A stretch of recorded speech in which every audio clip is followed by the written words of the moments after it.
கர்த்தருடைய பரிசுத்த நாமத்திற்கு மகிமை உண்டாகட்டும். Praise be to the holy name of the Lord. வெளிப்படுத்தின விசேஷம் 12ஆம் அதிகாரம் 5ஆம் வசனத்தை வாசிப்போம். The book of Revelation chapter 12 verse 5. சகல ஜாதிகளையும் இருப்புக்கோலால் ஆளுகை செய்யும் ஆண் பிள்ளையை அவள் பெற்றால் அவளுடைய பிள்ளை தேவனிடத்திற்கும் அவருடைய சிங்காசனத்திற்கும் எடுத்துக்கொள்ளப்பட்டது. சகல ஜாதிகளையும் இருப்புக்கோலால் ஆளுகை செய்யும் ஒரு ஆண் பிள்ளையை அவள் பெற்றாள். She brought forth a man child who was to rule all nations with a rod of iron. அபிஷேகம் பண்ணப்பட்டதான தேவனுடைய சபைக்குள் உருவாக வேண்டிய ஒரு ஜெயங்கொண்ட பரிசுத்தவான்களின் கூட்டத்தை இந்த ஆண் பிள்ளை வெளிப்படுத்துகிறது. The man child reveals a group of overcoming saints who are formed within the anointed church of God. சகல ஜாதிகள் என்று சொல்லும்போது சத்திய வேதத்திலே பல்வேறு விதமான ஜாதிகளை குறித்து நாம் பார்க்கிறோம். When we say all nations in the Holy Bible, we read about many nations. ஒவ்வொரு ஜாதிகளும் ஒவ்வொரு விதமான பொல்லாத சுபாவங்களை, தேவ ஜனத்தை அடிமைப்படுத்தக்கூடிய பொல்லாத சுபாவங்களை வெளிப்படுத்துகிறது. Each nation reveals the evil characters which are enslaving the people of God. கர்த்தருடைய பரிசுத்த நாமத்திற்கு மகிமை உண்டாகட்டும். Praise be to the holy name of the Lord. இந்த நாட்களிலே நம்மை அடிமைப்படுத்தி வைத்திருக்கிறதான அந்த ஜாதிகள் யார் என்பதையும் அந்த ஜாதிகளை நாம் எப்படி ஆளுகை செய்ய போகிறோம் என்பதையும் இந்த நாட்களில் பரிசுத்த ஆவியானுடைய உதவியோடு நாம் தியானித்து வருகிறோம். These days, with the help of the Holy Spirit, we are meditating as to what are the nations that are ruling over us and how we can get victory over those nations. கர்த்தருடைய பரிசுத்த நாமத்துக்கு மகிமை உண்டாகட்டும். Praise be the holy name of the Lord. இன்றைய தினத்திலே இந்த கூட்டத்திலே 3 முக்கியமான ஜாதிகளை குறித்து நாம் தியானிக்க போகிறோம். In this meeting, we are going to see about 3 important nations. முதலாவதாக மோவாபியர் என்கிறதான ஒரு ஜாதி. First of all, the nation called the Moabites. இந்த மோவாபியர் என்கிறதான இந்த ஜாதியினுடைய சுபாவம் என்ன? What is the character of the Moabites? எரேமியா 48ஆம் அதிகாரம் 9ஆம் வசனத்தை வாசிக்கும்போது Jeremiah 48:9 we read, மோவாபுக்கு செட்டைகளை கொடுங்கள், அது பறந்து போகட்டும். மோவாபுக்கு செட்டைகளை கொடுங்கள், அது பறந்து போகட்டும். Give wings unto Moab, that it may flee and get away. கர்த்தருடைய பரிசுத்த நாமத்திற்கு மகிமை உண்டாகட்டும். Praise be to the holy name of the Lord. Moab ஜாதி ஒரு தேவனுடைய பிள்ளைக்குள் பிரவேசிக்கும் போது அந்த தேவனுடைய பிள்ளையை சுயாதீன ஆவி உள்ளவர்களாக அல்லது சுயத்தின்படி ஜீவிக்கக்கூடியவர்களாக இந்த ஜாதி மாற்றுகிறது. When the spirit of the Moabites enters a child of God, it makes them to be of independent spirit or to walk according to their own will. மோவாபுக்கு செட்டைகளை கொடுங்கள்.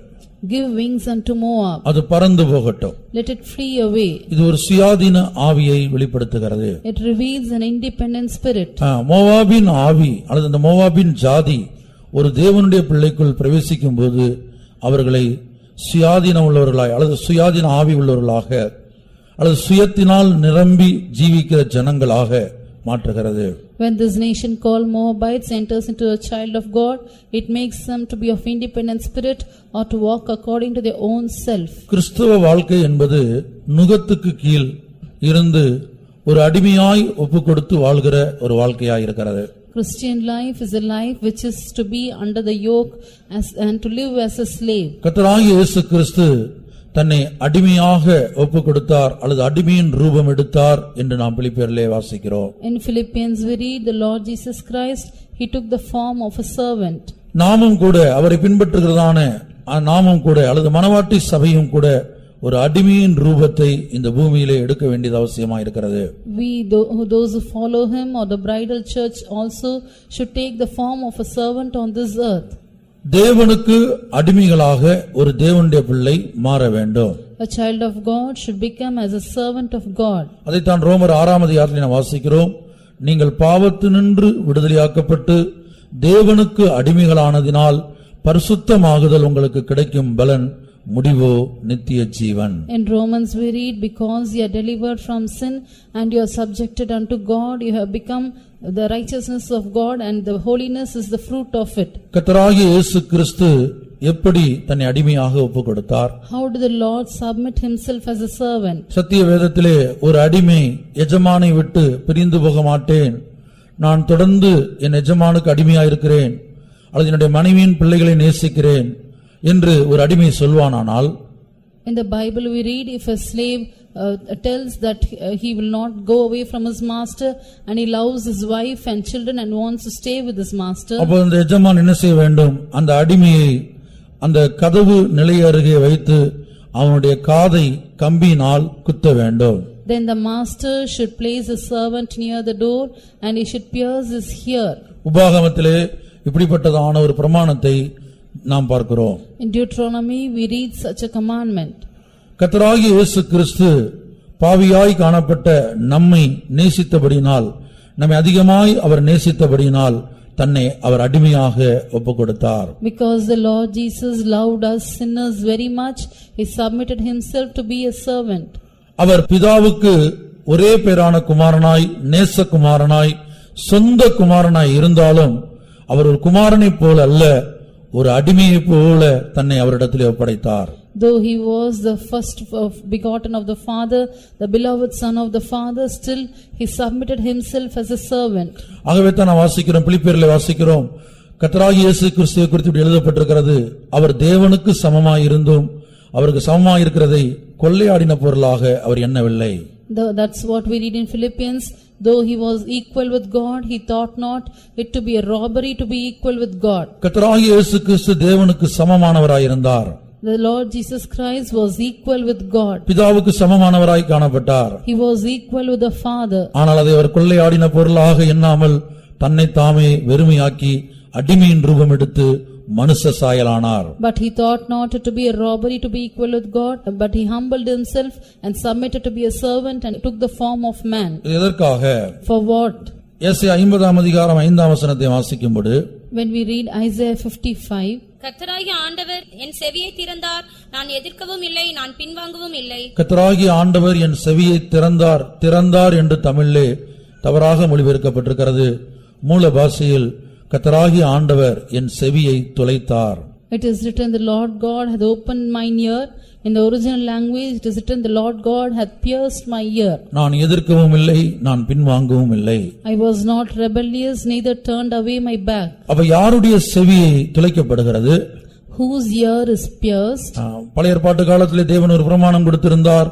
ஒரு அடிமை தன்னுடைய எஜமானுடைய வீட்டிலே தொடர்ந்து இருக்க விரும்புவானானால், விடுதலையாகி போக விரும்பாமல் தொடர்ந்து எஜமானுடைய வீட்டிலே காணப்பட விரும்புவானானால், அவன் தன்னுடைய மனைவி பிள்ளைகளை நேசிப்பானானால் அவனுடைய காதை கதவு நிலையருகே வைத்து கம்பியினால் குத்த வேண்டும். In the Old Testament we read the commandment that if a slave likes to continue with his master while loving his wife and children, then the master should take him near the door and he should pierce his ear. அது எதை வெளிப்படுத்துகிறது? What does this reveal? அவன் தன்னை அடிமையாய் என்றென்றும் அடிமையாய் ஒப்பு கொடுத்திருக்கிறான். He has submitted himself to be a servant forever. அதுபோல அருமையான தேவனுடைய பிள்ளையே, உன்னை என்னை நினைவு கூர்ந்து நமக்காக நம்மை நேசித்தது நிமித்தமாக கர்த்தராகிய இயேசு கிறிஸ்து தன்னுடைய செவியை துளைக்கப்படுவதற்கு ஒப்பு கொடுத்தார். எதிர்க்கவும் இல்லை, பின்வாங்கவும் இல்லை. Because the Lord God Jesus loved you and me and remembered us, he had submitted himself to be a servant and allow his ear to be pierced. அதுபோல மனவாட்டியாய் மாறும்படி அழைக்கப்பட்டதான தேவனுடைய பிள்ளையும் கூட தன்னுடைய ஜீவியத்தில் கர்த்தராகிய இயேசு கிறிஸ்துவுக்கு அடிமையாய் ஒப்பு கொடுக்க வேண்டியது அவசியமாயிருக்கிறது. Likewise the bridal church should also submit herself to be a servant. ஆனால் மோவாபின் ஆவி ஒரு மனிதனுக்குள்ளே பிரவேசிக்குமானால், but if the spirit of Moabites enters into a man, அவனை சுயமுள்ளவனாய் அல்லது சுயாதீன ஆவி உள்ளவனாய் மாற்றிவிடுகிறது. it makes him to be a man of self or of independent spirit. சுய விருப்பத்தின்படி சுய இச்சைகளின்படி நடக்கும்படியாக இந்த ஆவி அவனை தூண்டுகிறது. It urges that man to walk according to his self desires and lusts. கர்த்தருடைய பரிசுத்த நாமத்துக்கு மகிமை உண்டாகட்டும். Praise be to the holy name of the Lord. ஆகவே மோவாப் ஆவி ஒரு தேவனுடைய பிள்ளைக்குள் பிரவேசிக்கும் போது முதலாவது அவர்களை சுயாதீன ஆவி உள்ளவர்களாய் அல்லது சுயமுள்ளவர்களாய் மாற்றுகிறது. When the spirit of Moabites enters into a man, first of all it makes him to be of independent spirit or a man of self. இரண்டாவதாக இந்த மோவாபின் ஆவி ஒரு மனிதனுக்குள்ளே பிரவேசிக்கும் போது அந்த மனிதனை இந்த உலகத்தில் சுகபோகமான ஒரு வாழ்க்கை வாழ அவனை தூண்டுகிறது. Secondly, when the spirit of Moabites enters into a man, it makes him to live a life of pleasures in this world. இந்த பாவம் நிறைந்ததான உலகத்திலே கர்த்தராகிய இயேசு கிறிஸ்துவின் ரகசிய வருகையை குறித்து தரிசனம் இல்லாமல் இந்த உலகத்தை அனுபவித்து ஒவ்வொரு நாளும் சுகபோகமாய் வாழ ஒரு தேவனுடைய பிள்ளை விரும்புவான், ஆனால் அவனுக்குள்ளே மோவாபின் ஆவி பிரவேசித்திருக்கிறது என்பதுதான் அர்த்தமாயிருக்கிறது. In this sinful world, if a child of God does not have a vision concerning the coming of the Lord, and if he wants to enjoy the pleasures of this world daily, then it means the spirit of Moabites is entered into him. அருமையான தேவனுடைய பிள்ளையே, இந்த பூமியிலே பல்வேறு போராட்டங்களின் வழியாக, பிரச்சனைகள் வழியாக, பாடுகளின் வழியாக வழிநடத்தப்பட நீ விரும்புகிறாயா? Dear child of God, in this world, do you like to be led every day through struggles and problems and persecutions? இல்லை, இன்றைக்கு நானும் என்னுடைய குடும்பமும் என்னுடைய பிள்ளைகளும் சந்தித்துக் கொண்டிருக்கிற பிரச்சனைகளிலிருந்து, போராட்டங்களிலிருந்து தேவன் எங்களை விடுதலையாக்க வேண்டும், ஒரு நிரந்தர விடுதலை எங்களுக்கு வேண்டும் என்கிற எண்ணத்தோடு நீ ஜீவித்துக் கொண்டிருக்கிறாயா? Or are you living with the thought that the Lord should completely and permanently deliver me and my family from all the problems and struggles that we are going through? எவ்வளவுக்கு எவ்வளவு இந்த பூமியிலே பிரச்சனைகளின் வழியாக, போராட்டங்களின் வழியாக, உபத்திரவங்களின் வழியாக நீ நடத்தப்படுகிறாயோ, அவளுக்கு அவ்வளவு நீ சிங்காசனத்துக்கு ஆயத்தப்பட்டுக் கொண்டிருக்கிறாய். The more and more you are led through persecutions and sufferings in this world, the more you are getting ready for the throne. ஆனால் அபிஷேகம் பண்ணப்பட்ட தேவனுடைய பிள்ளைகளுக்குள் இந்த மோவாபின் ஆவி பிரவேசிக்கும் போது அவர்களை ஒரு சுகபோகமான வாழ்க்கையை விரும்பக்கூடியவர்களாய், அதற்காக ஜெபிக்கக்கூடியவர்களாய் மாற்றுகிறது. But when the spirit of Moabites enters into the child of God, it makes them to like a life of precious in this world and pray for that. எரேமியா 48 அதிகாரம் 11 வசனம். Jeremiah 48:11. மோவாப் தன் சிறுவயது முதல் சுகமாய் வாழ்ந்தது. மோவாப் தன் சிறுவயது முதல் சுகமாய் வாழ்ந்தது. Moab had been at ease from his youth. அது ஒரு பாத்திரத்திலிருந்து மறு பாத்திரத்திற்கு வார்க்கப்படாமலும் அதன் மண்டல்களின் மேல் அசையாமலும் இருந்தது. அது சிறையிருப்புக்கு போனதில்லை. அது சிறையிருப்புக்கு போனதில்லை. He had not gone into captivity. அது அடிமையா இருந்து அதுக்கு பழக்கம் இல்ல. சிறையிருப்பு என்று சொன்னால் ஒரு சிறைச்சாலையில ஒரு கைதிக்கு தன்னுடைய விருப்பத்தை செய்ய முடியாது. In a prison, the prisoner cannot walk according to his will. தான் விரும்பினதை சிறைச்சாலையில் ஒரு மனிதன் புசிக்க முடியாது. A prisoner cannot eat as he desires in the prison. இதுதான் ஒரு அடிமைத்தனத்துக்குள்ள போகிற அல்லது சுய விருப்பத்தை அடிமையாய் ஒப்புக்கொடுப்பதை காட்டுகிறது. This shows going into a captivity or surrendering our own will as a servant. கர்த்தருடைய பரிசுத்த நாமத்திற்கு மகிமை உண்டாகட்டும். Praise be to the holy name of the Lord. இங்கே மோவாபை குறித்து நாம் வாசிக்கும்போது அது சிறையிருப்புக்கு போனதில்லை. Here when we read about Moab, it hath not gone into captivity. ஒரு பாத்திரத்திலிருந்து மறு பாத்திரத்துக்கு வார்க்கப்படவில்லை. It has not been emptied from one vessel to another. தேவன் தம்முடைய ஜனத்தை அல்லது மனவாட்டியாய் மாறக்கூடிய ஒரு தேவனுடைய பிள்ளையை ஒரு பாத்திரத்திலிருந்து மறு பாத்திரத்துக்கு வார்க்கிறார். The Lord God, concerning his bridal church, he makes them to go from one vessel to another. கர்த்தருடைய பரிசுத்த நாமத்துக்கு மகிமை உண்டாகட்டும். Praise be to the holy name of the Lord. இப்ப நீங்க எரேமியா 48 அதிகாரத்துல அந்த வசனத்தை நீங்க படித்து பாத்தீங்கன்னா, when you read Jeremiah 48 அந்த வசனத்தை கம்ப்ளீட் பண்ணும்போது என்ன விளங்கிக் கொள்கிறோம்? in the end of the verse, what do we read? ஒரு பாத்திரத்திலிருந்து மறு பாத்திரத்துக்கு வார்க்கப்படாதபடினால அதன் வண்டல்கள் அதில் நிலைத்திருந்தது, அதனுடைய வாசனை வேறுபடவில்லை. He hath settled on his lease and hath not been emptied from vessel to vessel, therefore his taste remained in him. வாசிப்போம் அந்த வசனத்தை.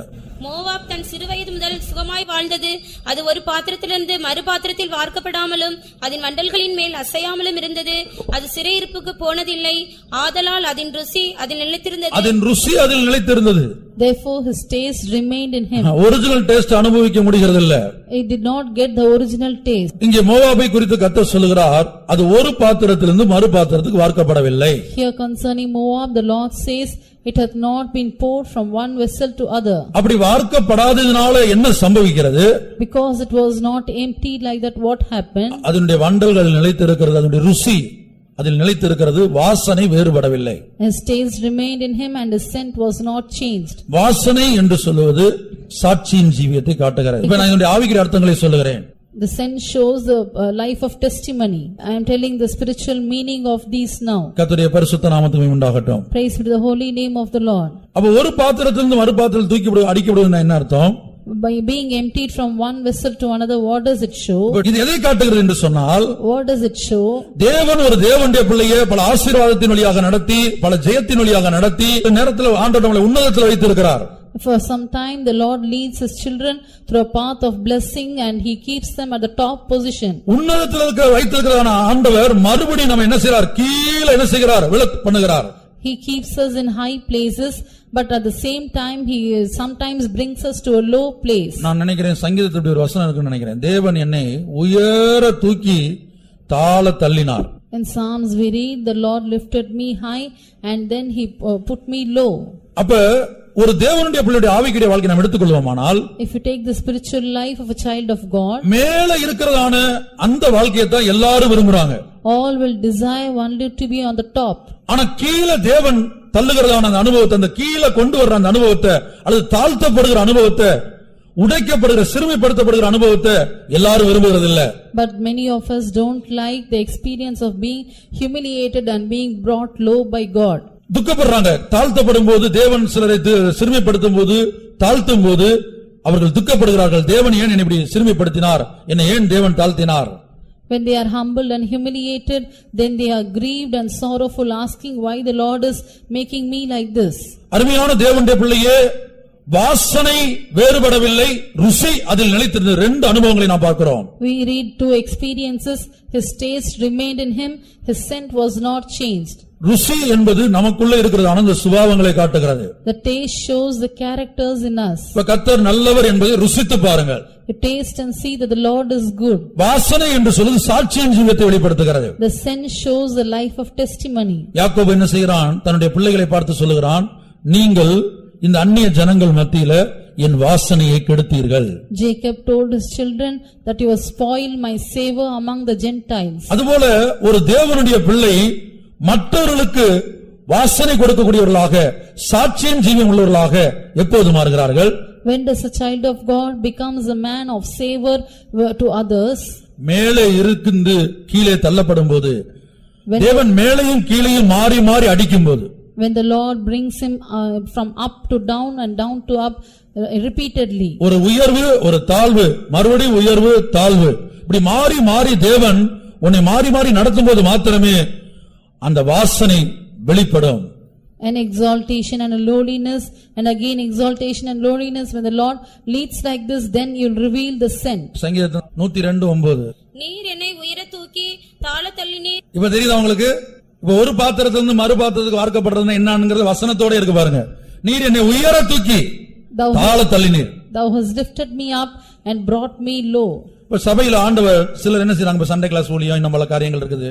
உங்களை ஆண்டவர் பரிசுத்தவான்கள் என்ன செய்றாங்க? உயர்த்தி வைக்கிறாங்க. In the church we have Sunday class ministry and other ministries. Sometimes the servants of God, they will keep you on the top. அடுத்து வேற ஒரு ஊழியக்காரங்க வந்து என்ன செய்றாங்க? உயர்ந்து இருக்கிற ஆளை கொண்டு வந்து கீழ கொண்டு உட்கார வைக்கிறாங்க. And next another servant of God comes and he brings the man who is on the top to a down position. இப்ப நான் சொல்ற காரியம் நீங்க உலக பிரகாரமான பார்க்கிற வேலையிலும் பொருந்தும், நீங்க உலக பிரகாரமா படிக்கிற படிப்பிலையும் பொருந்தும், உங்களுடைய உலக வாழ்க்கையிலும் பொருந்தும், ஆவிக்குரிய வாழ்க்கையிலும் பொருந்தும். The thing I am telling now will be applicable to the in the place where you work, in the place where you study, and in other worldly things. எத்தனாம் சங்கீதம்? மறுபடியும் அந்த சங்கீத வசனத்தை சொல்லி வாசியுங்கள். சங்கீதம் 102:9. நீர் என்னை உயர தூக்கி தாழ தள்ளினீர். நீர் என்னை உயர தூக்கி தாழ தள்ளினீர். For thou hast lifted me up and cast me down. கர்த்தருடைய பரிசுத்த நாமத்துக்கு உண்டாகட்டும். அடுத்து, உமது சினத்திற்கும் கடுங்கோபத்திற்கும் உள்ளானேன். உமது சினத்திற்கும் கடுங்கோபத்திற்கும் உள்ளானேன். Because of thine indignation and thy wrath. உயர தூக்குறதுங்கிறது தேவனுடைய ஆசீர்வாதத்தின் பகுதி. Lifting up is the part of blessing of God. தேவனுடைய அன்பின் பகுதி. It is the part of love of God. இப்படி நாம் தேவனுடைய நன்மைகளின் பகுதியை அது காட்டுகிறது. It shows the part of goodness of the Lord. ஆனால் தாழ தள்ளுவதுங்கிறது அவருடைய சினத்துக்கும் அவருடைய கடும் கோபத்துக்கும் உள்ளாகிற ஒரு பகுதி. And casting down shows being subjected to his indignation and wrath. ஆனால் ஒரு தேவனுடைய பிள்ளையினுடைய வாழ்க்கையில் இது இரண்டுமே தேவை. But in the life of a child of God, both these are essential. ஆனால் மோவாபின் ஆவி ஒரு தேவனுடைய பிள்ளைக்குள் பிரவேசித்தால் இந்த இரண்டு அனுபவங்களின் வழியாக அவர்கள் வழிநடத்தப்பட இந்த ஜாதி இடம் கொடுக்காது. But when the spirit of Moabites enters a child of God, it won't allow them to be led through these two experiences. எப்போதும் உயரத்தில் இருக்கவே விரும்பும். It always desires to be on the top. எப்போதும் சமாதானமாக இருக்க வேண்டும். Always we should be in peace. எப்போதும் ஆசீர்வாதமாக இருக்க வேண்டும். We should be always with blessing. கர்த்தர் எப்போதும் நன்மையான வழியில மாத்திரம் நடத்த வேண்டும். The Lord should always lead in a path of goodness. கர்த்தருடைய பரிசுத்த நாமத்துக்கு உண்டாகட்டும். Praise be the holy name of the Lord. அருமையான தேவனுடைய பிள்ளையே, இந்த மோவாபை குறித்து நாம் என்ன பார்க்கிறோம்? Dear child of God, what do we read about Moab? அது ஒரு பாத்திரத்திலிருந்து மறு பாத்திரத்துக்கு வார்க்கப்படவில்லை. It was not emptied from one vessel to another. அதோட அர்த்தம் என்ன? உயரத்திலிருந்து கீழே தள்ளப்படவில்லை. The meaning is it was not brought down to low from the top. உயரத்திலிருந்து கீழே தள்ளப்படுவது மறுபடியும் கீழே இருந்து மேலே போவது. Casting down from the top and again being lifted up. உதாரணமாக ஒரு மனிதன் உயரத்திலேயே இருக்கிறான் என்று வைத்துக் கொள்ளுங்கள். For example, if a man is always on high, அவனுக்குள்ள பெருமை உண்டாகிறது. he will have pride in him. 2 நாளாகமம் 26ஆம் அதிகாரம் 16ஆம் வசனத்தில் உசியா என்கிற ராஜாவை குறித்து படிக்கிறோம். In 2 Chronicles 26:16 we read about King Uzziah. கர்த்தர் அவனை ஆசீர்வதித்தபோது அவன் பலப்பட்டபோது மனமேட்டிமை உண்டானது. When he was strengthened within him, he had pride in his heart. ஆனா அதேவேளை ஒரு தேவனுடைய பிள்ளை ஆண்டவர் உயரத்தில் வைத்து தாழ தள்ளும்போது என்ன சம்பவிக்கிறது? At the same time, when the Lord lifts up the child of God and casts him down, what happens? தாழ தள்ளப்பட்ட பிற்பாடு அல்லது தேவனுடைய கடும் கோபத்துக்கும் சினத்துக்கும் உள்ளான பிற்பாடு பல பாடுகளை பட்ட பிற்பாடு மறுபடியும் உயரத்துக்கு கொண்டு போகும்போது அந்த உயரமானது அந்த தேவனுடைய பிள்ளைக்குள் பெருமையை கொண்டு வருகிறது இல்லை. When the child of God is cast down, when he is subjected to the various sufferings, and after that he is lifted up, that highness doesn't bring pride in his heart. கர்த்தருடைய பரிசுத்த நாமத்துக்கு மகிமை உண்டாகட்டும். Praise be to the holy name of the Lord. அதன் வாசனை வேறுபடவில்லை. His scent was not changed. அதன் ருசி அதிலேதான் இருக்கிறது. அடிக்கப்படாதனால, மேலே தூக்கி வார்க்கப்படாதனால, ஒரு பாத்திரத்திலிருந்து மறு பாத்திரத்துக்கு வார்க்கப்படாதனால அதனுடைய ருசி அதிலே நிலைத்திருக்கிறது. வாசனையும் வேறுபடவில்லை. Because he was not emptied from one vessel to another, his taste remained in him and his scent was not changed. தேவன் நம்மை எதற்காக அபிஷேகம் பண்ணார் தெரியுமா பிரியமானவர்களே? Do you know why the Lord has anointed us? அப்போஸ்தலர் 1ஆம் அதிகாரம் 8ஆம் வசனம். Acts 1:8. பரிசுத்த ஆவி உங்களிடத்தில் வரும்போது நீங்கள் பலனடைந்து எருசலேமிலும் யூதேயா முழுவதிலும் சமரியாவிலும் பூமியின் கடைசி பரியந்தமும் எனக்கு சாட்சிகளாய் இருப்பீர்கள் என்றார். சாட்சிகளாய் இருப்பீர்கள் மூல பாஷையில மார்த்தூரியா என்று எழுதப்பட்டிருக்கிறது. வெறும் சாட்சிகள் அல்ல, இரத்த சாட்சிகளாய் இருப்பீர்கள். And ye shall be witness unto me. In original language it is written as martyria, that is being martyrs. அபிஷேகத்தை தேவன் உனக்கு கொடுத்தோடைய நோக்கம் நீ ஒரு சாட்சியுள்ள நபராக எருசலேமில், யூதேயாவில், சமாரியாவில், பூமியின் கடைசி வரையிலும் எங்கு போனாலும் சாட்சியாக மாற வேண்டும். The purpose of anointing you the Holy Spirit is that you should become a witness to the Lord in Jerusalem, Samaria, Judea and in all the parts of the earth. சாட்சியாக மாற வேண்டும் என்று சொன்னால் போற சபையில எல்லாம் எழுப்பி சாட்சி சொல்றதல்ல. When we say witness, it is not testifying in all the places that we go. நம்முடைய ஜீவியம், நம்முடைய சுபாவம், அந்த வாசனை வெளிப்பட வேண்டும். Our life and character should be revealed as a savor. ஆனால் மோவாபின் ஆவி ஒரு தேவனுடைய பிள்ளைக்குள், அபிஷேகம் பண்ணப்பட்ட தேவனுடைய பிள்ளைக்குள் பிரவேசிக்கும் போது அவர்களை சாட்சியாகவோ இரத்த சாட்சியாகவோ மாற முடியாத அளவுக்கு அது மாற்றுகிறது. But when the spirit of Moabites enters into a child of God, it makes them to lose the life of testimony and they cannot be witness as a martyr. இன்னொரு விதத்தில் சொல்ல போனால் அவருடைய வாசனையை கெடுத்து விடுகிறது. On another hand, we can say it spoils his savor. சாட்சி இல்லாத ஜீவியம் உள்ளவர்களாக இந்த ஆவி ஒரு அபிஷேகம் பண்ணப்பட்ட தேவனுடைய பிள்ளையை மாற்றுகிறது. This spirit changes the anointed child of God to lose his life of testimony. எருசலேமிலும் சாட்சி இல்லை, யூதேயாவிலும் சாட்சி இல்லை, சமாரியாவிலும் சாட்சி இல்லை, பூமியில் எங்குமே சாட்சி இல்லை. They don't have testimony in Jerusalem, in Judea, in Samaria and in all the parts of the earth. அதன் ருசி அதில் நிலைத்திருந்தது. His taste remained in him. சுபாவங்களும் கூட தேவனுக்கு பிரியமில்லாதாக மாறிவிடுகிறது. Even the characters become not pleasing unto God. ஆகவே Moab என்று சொல்லும்போது அது சிறு வயது முதல் சுகமாய் வாழ்ந்தது. Moab lived with ease from his youth. சுகபோகமாய் வாழ்கிறவள் உயிரோடு செத்தவள் என்று நாம் வாசிக்கிறோம். We read that a woman who lives in pleasure is dead alive. ஆகவே அருமையான தேவனுடைய பிள்ளையே, இன்றைக்கு ஆண்டவர் உன்னை பல்வேறு பிரச்சனைகள் வழியாக, போராட்டங்கள் வழியாக நடத்துவது எதற்காக? Why is the Lord leading you through many problems and many struggles? மோவாபை போல சுகமாய் வாழ்ந்திருக்கக்கூடிய ஒரு வாழ்க்கையை ஆண்டவர் உனக்கு கொடாத வண்ணம் பல்வேறு பிரச்சனைகளை உன் வாழ்க்கையில் அனுமதிக்கிறார். The Lord sends many problems in your life that you cannot be at ease like Moab. ஒரு பாத்திரத்திலிருந்து மறு பாத்திரத்துக்கு வார்க்கப்பட வேண்டுமே ஆண்டவரே என்று நீ ஜெபிக்க வேண்டிய காலகட்டத்தில் வந்திருக்கிறாய். You have come into a time where you should pray that Lord empty me from one vessel into another. ஆகவே தான் பரிசுத்த பவுல் சொல்கிறார், வாழ்ந்திருக்கவும் எனக்கு தெரியும், தாழ்ந்திருக்கவும் எனக்கு தெரியும். That is why Saint Paul says, I know how to abound and how to be abased. வாழ்ந்திருக்கிறது அல்லது உயர்ந்திருக்க அவருக்கு தெரியும். உயரத்தில் இருப்பது, வாழ்ந்திருப்பது. I know how to be on high. அடுத்து தாழ்ந்திருப்பது. and I know how to be on the low. இதற்கு நான் போதிக்கப்பட்டேன் என்று அவர் சொல்கிறார். He tells I was instructed about this. இப்படிப்பட்ட பாதையிலே நடத்தப்பட்டேன், நான் போதிக்கப்பட்டேன், இப்படி ஜீவிப்பதற்கு நான் போதிக்கப்பட்டேன். I was instructed to live like this.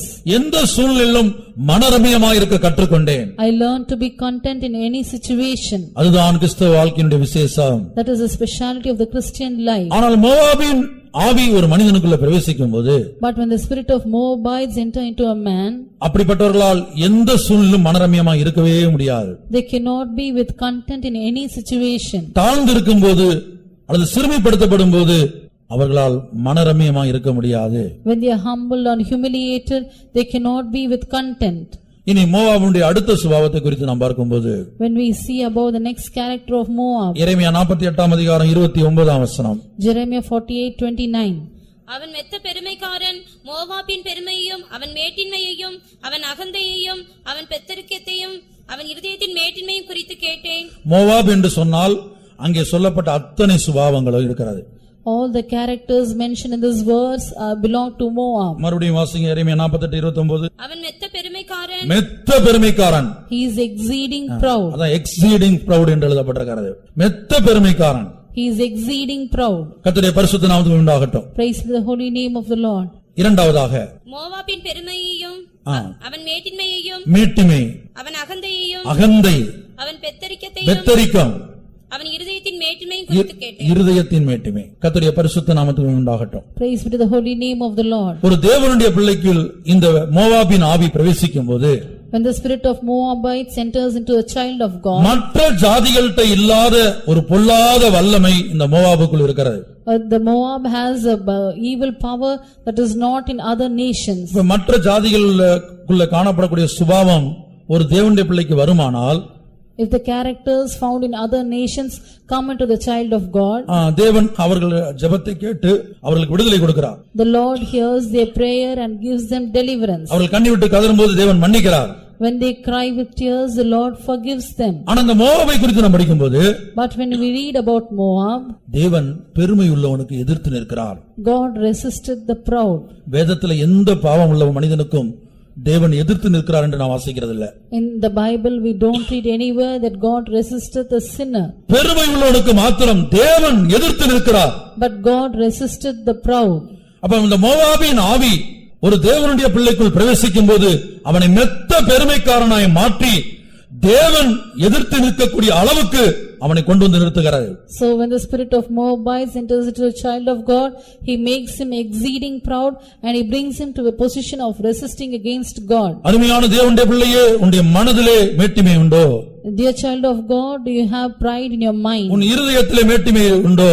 Do you have pride in your heart? உன்னுடைய நடக்கையிலோ கிரியைகளிலோ பார்வையிலோ மேட்டிமை உண்டோ? Do you have pride in your walk or in your sight? கண்களின் மேட்டிமையை குறித்து நாம் பார்க்கிறோம். We read about pride in the eyes. மேட்டிமையான கண். The proud eyes. கர்த்தர் 6 காரியங்களை வெறுக்கிறார். The Lord hates 6 things. 7 அவருக்கு அருவருப்பானவைகள். And 7 things are abominable to him. அவையாவன. What are they? மேட்டிமையான கண். A proud look. மேட்டிமையான கண் நமக்குள் இருக்கிறதா இல்லை என்பது எப்படி தெரியும்? How can we know whether we have the proud look or not? மேட்டிமையான கண் உள்ளவர்கள் எப்படி இருப்பார்கள்? How will the people having proud eyes be? அடுத்தவருடைய ஜீவியத்தை எட்டி பார்க்கக்கூடியவர்களாய் இருப்பார்கள். They will be always looking into the life of others. சங்கீதக்காரன் இப்படி சொல்லுகிறார். The psalmist says like this. கர்த்தாவே, என் இருதயம் இருமாப்புள்ளதல்ல. Lord, my heart is not with pride. என் கண்கள் மேட்டிமை உள்ளதுமல்ல. And my eyes are not filled with pride. பெரிய காரியங்களிலும் எனக்கு மிஞ்சின கர்மங்களிலும் நான் தலையிடுகிறதில்லை.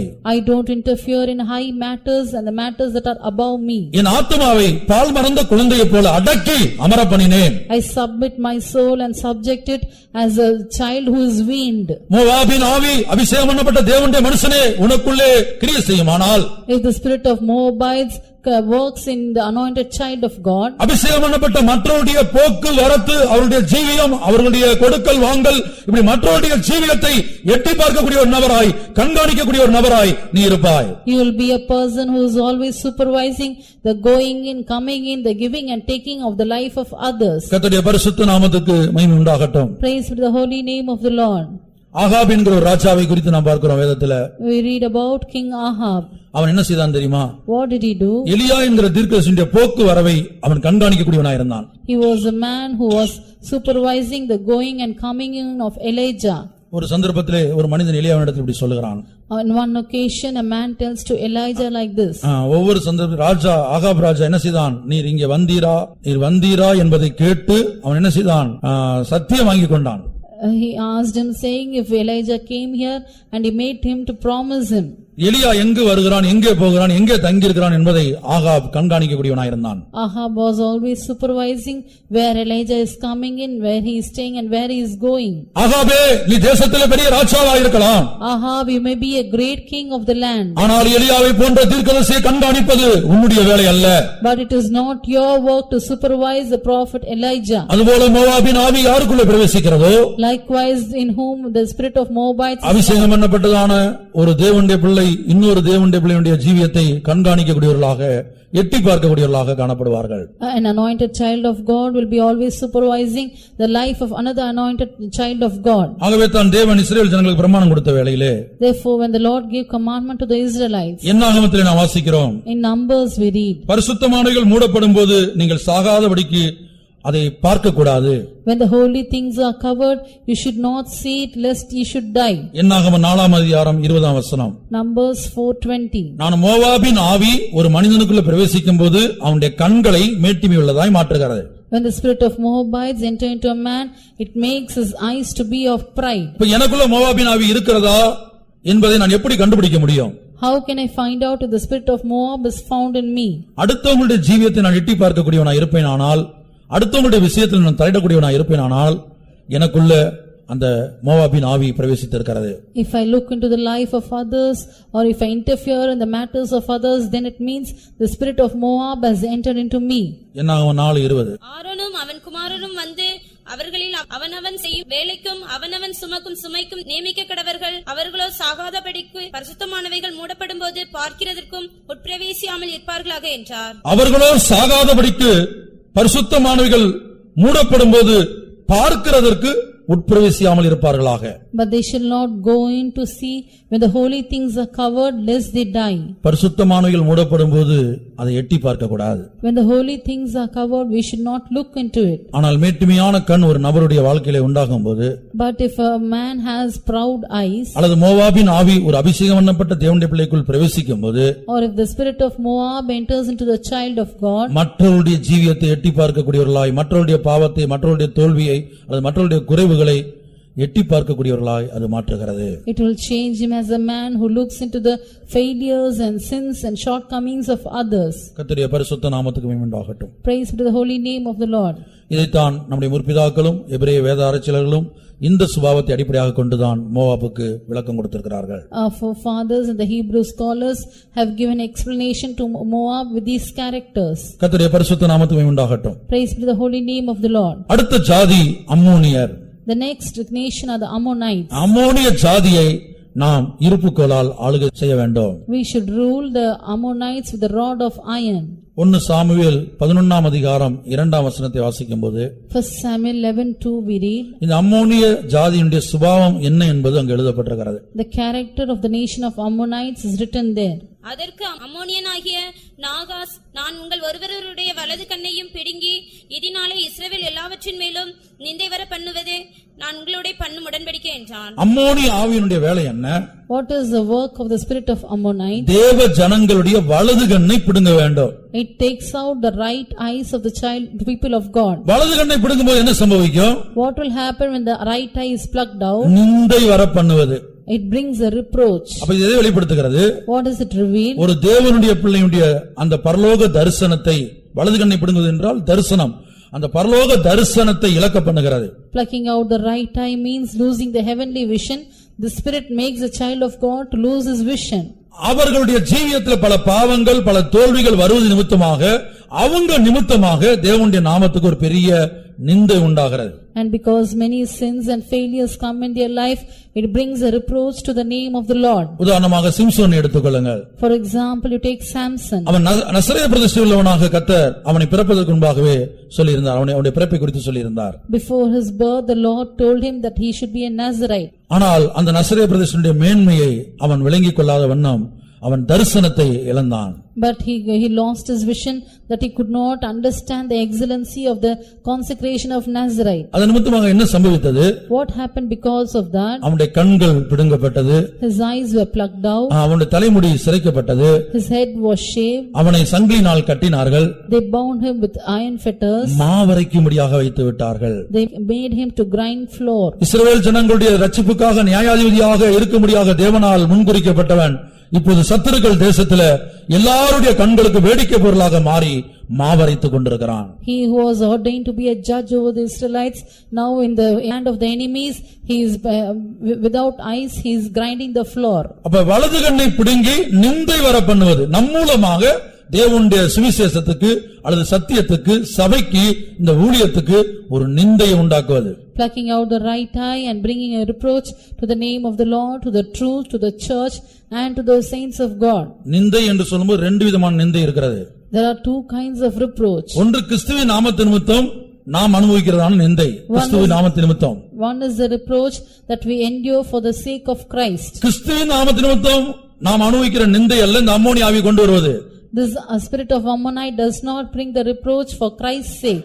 இது கொண்டு வரக்கூடிய நிந்தை கிறிஸ்துவின் நாமத்தை அல்லது கிறிஸ்துவின் பெயரை கெடுக்கக்கூடிய அளவுக்கு இருக்கும்.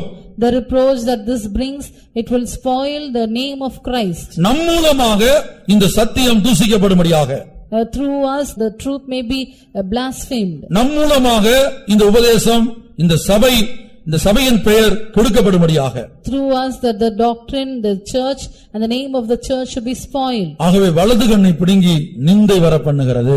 Plucking out the right eye and bringing a reproach. கர்த்தருடைய பரிசுத்த நாமத்துக்கு மகிமை உண்டாகட்டும். Praise be the holy name of the Lord. இப்போ நீங்கள் ஒரு குறிக்கப்பட்ட இடத்திலிருந்து இங்கே கூட்டத்துக்கு வருகிறீர்கள் என்று வைத்துக் கொள்ளுங்கள். ஒரு குறிக்கப்பட்ட ஏரியால இருந்து இங்கே கூட்டத்துக்கு வர்றீங்க. Suppose you are coming to the meeting from a particular area. நீங்கள் இந்த சபைக்கு வெந்தோசை சபைக்கு போய் கொண்டிருக்கிறீர்கள் என்று அந்த ஏரியாவில் உள்ள எல்லாருக்கும் தெரிகிறது. All the people in that area know that you are going to the Pentecostal church. ஒரு நபர் உங்களிடத்திலிருந்து கடன் வாங்கி இருக்கிறார்கள். A person has borrowed from you. அந்த நபர் குறிக்கப்பட்ட நேரத்தில் சொன்ன நேரத்தில் இந்த கடனை திருப்பி தரவில்லை.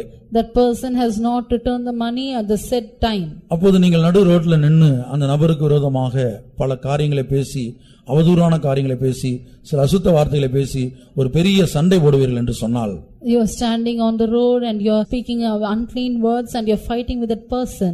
அப்போது அந்த கடன் வாங்கின நபரும் சொல்லுவாங்க, அதை சுற்றிலிருந்து பார்க்கிறவங்களும் சொல்லுவாங்க, இவங்க வேதத்தை எடுத்துக்கொண்டு பெந்தகோஸ்தே கூட்டத்துக்கு போகிறார்கள். The man who had borrowed the money and those who are surrounding you, they'll tell they are taking the Bible and going to the Pentecostal church. கடனை மன்னித்து விடக்கூடிய இருதயம் அவர்களுக்கு இல்லையே. They don't have the heart to forgive the debt. இனி வேதம் தெரிந்தவர்கள் என்ன சொல்வார்கள்? What will the people who know the Bible tell? திரும்ப கொடுப்பார்கள் என்று எதிர்பாராமல் கடன் கொடுங்கள் என்று இயேசு சொல்லியிருக்கிறார். Jesus had said, lend money not hoping to get it again. லூக்கால அப்படி வாசிக்கிறோம். ஒரு மனிதனுக்கு கடன் கொடுக்கும்போது அவன் திரும்பி கொடுப்பான்னு எதிர்பார்த்து நம்ம கடன் கொடுக்க கூடாதாம் தேவனுடைய பிள்ளைகள். Children of God should not lend money hoping that they will get it back again. Luca 6:34 Luke 6:34 திரும்ப கொடுப்பார்கள் என்று நம்பி நீங்கள் கடன் கொடுத்தால் உங்களுக்கு பலன் என்ன? திரும்ப தங்களுக்கு கொடுக்கப்படும்படியாக பாவிகளும் பாவிகளுக்கு கடன் கொடுக்கிறார்கள். For sinners also lend to sinners, அதெல்லாம் திரும்ப கிடைக்கும்படியாக, that they may receive it again. ஆனா ஒரு தேவனுடைய பிள்ளை மற்றொரு மனிதனுக்கு உதவி செய்யும்போது, But when a child of God helps another man, திரும்பி கிடைச்சாலும் சரி கிடைக்காவிட்டாலும், அவங்களா கொண்டு வந்து கொடுத்தாலும் சரி கொடுக்காவிட்டாலும் சரி, அந்த மனதோடு கொடுக்க வேண்டுமா? With a heart that whether they give or not, you should give them. இந்த வசனத்துக்கு விரோதமாக நடு ரோட்டில் நின்று நான் ஒருவேளை யுத்தம் பண்ணும்போது அங்க என்ன சம்பவிக்கிறது என்று சொன்னால், நம் மூலமாக இந்த சபையின் பேர், இந்த தேவனுடைய பேர், இயேசுவின் நாமம் தூசிக்கப்படுகிறது, நிந்திக்கப்படுகிறது. Contrary to this verse, if we stand on the road and fight with them, then through us the name of the church, the name of God is blasphemed. இந்த அம்மோனி ஆவி பணத்தை தான் முக்கியத்துவப்படுத்துகிறது அல்லாமல், நாம் யார், நமக்கு பரலோகத்தில் எப்படிப்பட்ட சுதந்திரம் இருக்கிறது, நாம் பொது இடங்களில் எப்படி நடந்து கொள்ள வேண்டும், எப்படி பேச வேண்டும் என்பதை மறக்க பண்ணுகிறது. கண்களை குருடாக்கி விடுகிறது. The spirit of Ammonites, it makes us to forget who we are and what is the heavenly vision, and it makes us to lose the heavenly vision. அடுத்தபடியாக இந்த அம்மோனின் ஆவியினுடைய சுபாவம் என்ன? What is the character of the Ammonites? எசேக்கியேல் 25ஆம் அதிகாரம் 3ஆம் வசனத்தை வாசிப்போம். Ezekiel 25:3. Ammon புத்திரருக்கு சொல்ல வேண்டியது என்னவென்றால், கர்த்தராகிய ஆண்டவருடைய வார்த்தையை கேளுங்கள். கர்த்தராகிய ஆண்டவர் உரைக்கிறார், என் பரிசுத்த ஸ்தலம் பரிசுத்த குலைச்சலாக்கப்படுகிற போதும், இஸ்ரவேல் தேசம் பாழாக்கப்படுகிற போதும், யூதா வம்சத்தார் சிறையிருப்பிலே போகிற போதும், நீ அவர்களுக்கு விரோதமாக ஆ ஆ என்று நிந்தித்தபடியினால், Because thou hast said, Aha, against my sanctuary when it was profaned, and against the land of Israel when it was desolate, and against the house of Judah when they went into captivity. தயவு செய்து இந்த காரியத்தை கவனமாய் பாருங்க. நம்மில் பலருக்குள்ள இந்த சுபாவம் இருப்பதை நாம் பார்க்கலாம். We can see this character is found in many of us. ஒரு தேவனுடைய பிள்ளையினுடைய வாழ்க்கையில ஒரு தோல்வி வருது என்று வைத்துக் கொள்ளுங்கள். Suppose the failure comes in the life of a child of God. ஒரு தேவனுடைய பிள்ளை ஒரு குறிக்கப்பட்ட பாவத்திலே அல்லது ஒரு தோல்வியிலே விழுந்து விட்டார்கள். A child of God has fallen into a particular sin or a failure. அதை நாம் கேள்விப்படும்போது அல்லது அதை நாம் பார்க்கும்போது, மற்ற உலகத்தார் எப்படி தூசிக்கிறார்களோ, மற்ற உலகத்தார் எப்படி அந்த தேவனுடைய பிள்ளையை பார்க்கிறார்களோ, அதே போலதான் நாமும் பார்க்கிறோம். When we hear or see it, we see them as the worldly people see them. இங்க கர்த்தர் சொல்வதை கவனித்து பாருங்கள். See what the Lord says here. கர்த்தராகிய ஆண்டவர் உரைக்கிறார், Thus say the Lord God, என் பரிசுத்த ஸ்தலம் பரிசுத்த குலைச்சலாக்கப்படும்போது, when my sanctuary was profaned. அதாவது ஒரு தேவனுடைய பிள்ளையுடைய வாழ்க்கையில பரிசுத்தம் இல்லாமல் போகும்போது, பரிசுத்தத்தை அவர்கள் இழக்கும் போது, That is when a child of God loses his holiness. அதை நீ காண்கிறாய். You are seeing it. அந்த பரிசுத்தம் இழந்தவர்களை பார்த்து நீ நிந்திக்கிறாய். Seeing the person who has lost the holiness, you are reproaching them. அவர்கள் வாழ்க்கையிலே வந்த அந்த விழுகையை பார்த்து நீ சந்தோஷப்படுகிறாய். Seeing their failure, you are rejoicing. அம்மோனின் ஆவி யாருக்குள்ள பிரவேசிக்கிறதோ, ஒரு தேவனுடைய பிள்ளைக்குள்ள அம்மோனின் ஆவி பிரவேசிக்கும் போது, சக தேவனுடைய பிள்ளைக்குள்ள வரக்கூடிய தோல்விய, பாவத்தை, பின்மாற்றத்தை கண்டு ரசிக்கவும் சிரிக்கவும் பரியாசம் பண்ண வைத்துவிடும். When the spirit of Ammonites enters into a man, it makes him to laugh and mock and enjoy the failures that come in the life of other people.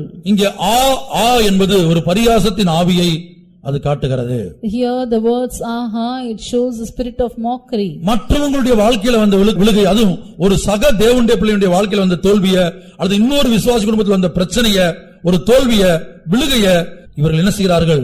இந்த அம்மோனின் ஆவி யாருக்குள்ள பிரவேசித்திருக்கிறதோ அவர்கள் பார்த்து அதை சிரிக்கிறார்கள், நிந்திக்கிறார்கள். When the spirit of Ammonites enters into a person, he sees the failures and sins in the life of the co-believers, and they laugh at it and make a mockery of it. மூன்று காரியங்களை சொல்கிறார். Here the Lord tells three things. என் பரிசுத்த ஸ்தலம் பரிசுத்த குலைச்சலாக்கப்படும் போது, When my sanctuary was profaned. இது எதை காட்டுகிறது? What does it show? ஒரு தேவனுடைய பிள்ளைக்குள்ள வரக்கூடிய பரிசுத்தம் சம்பந்தப்பட்டதான தோல்விகளை காட்டுகிறது. It shows failures concerning holiness in the life of a child of God. அந்த பரிசுத்த ஸ்தலம் வேறு யாரும் அல்ல.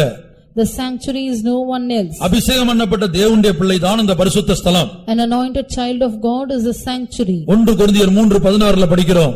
In 1 Corinthians 3:16 we read, நீங்களே தேவனுடைய ஆலயமாய் இருக்கிறீர்கள். Ye are the temple of God. தேவனுடைய ஆலயம் பரிசுத்தமாய் இருக்கிறது. The temple of God is holy. நீங்களே அந்த ஆலயம். Which temple ye are? அப்ப அந்த பரிசுத்த ஸ்தலம் பரிசுத்த குலைச்சலாக்கப்படும் போது, When the sanctuary is profane, இவர்கள் என்ன செய்கிறார்கள்? நிந்திக்கிறார்கள்.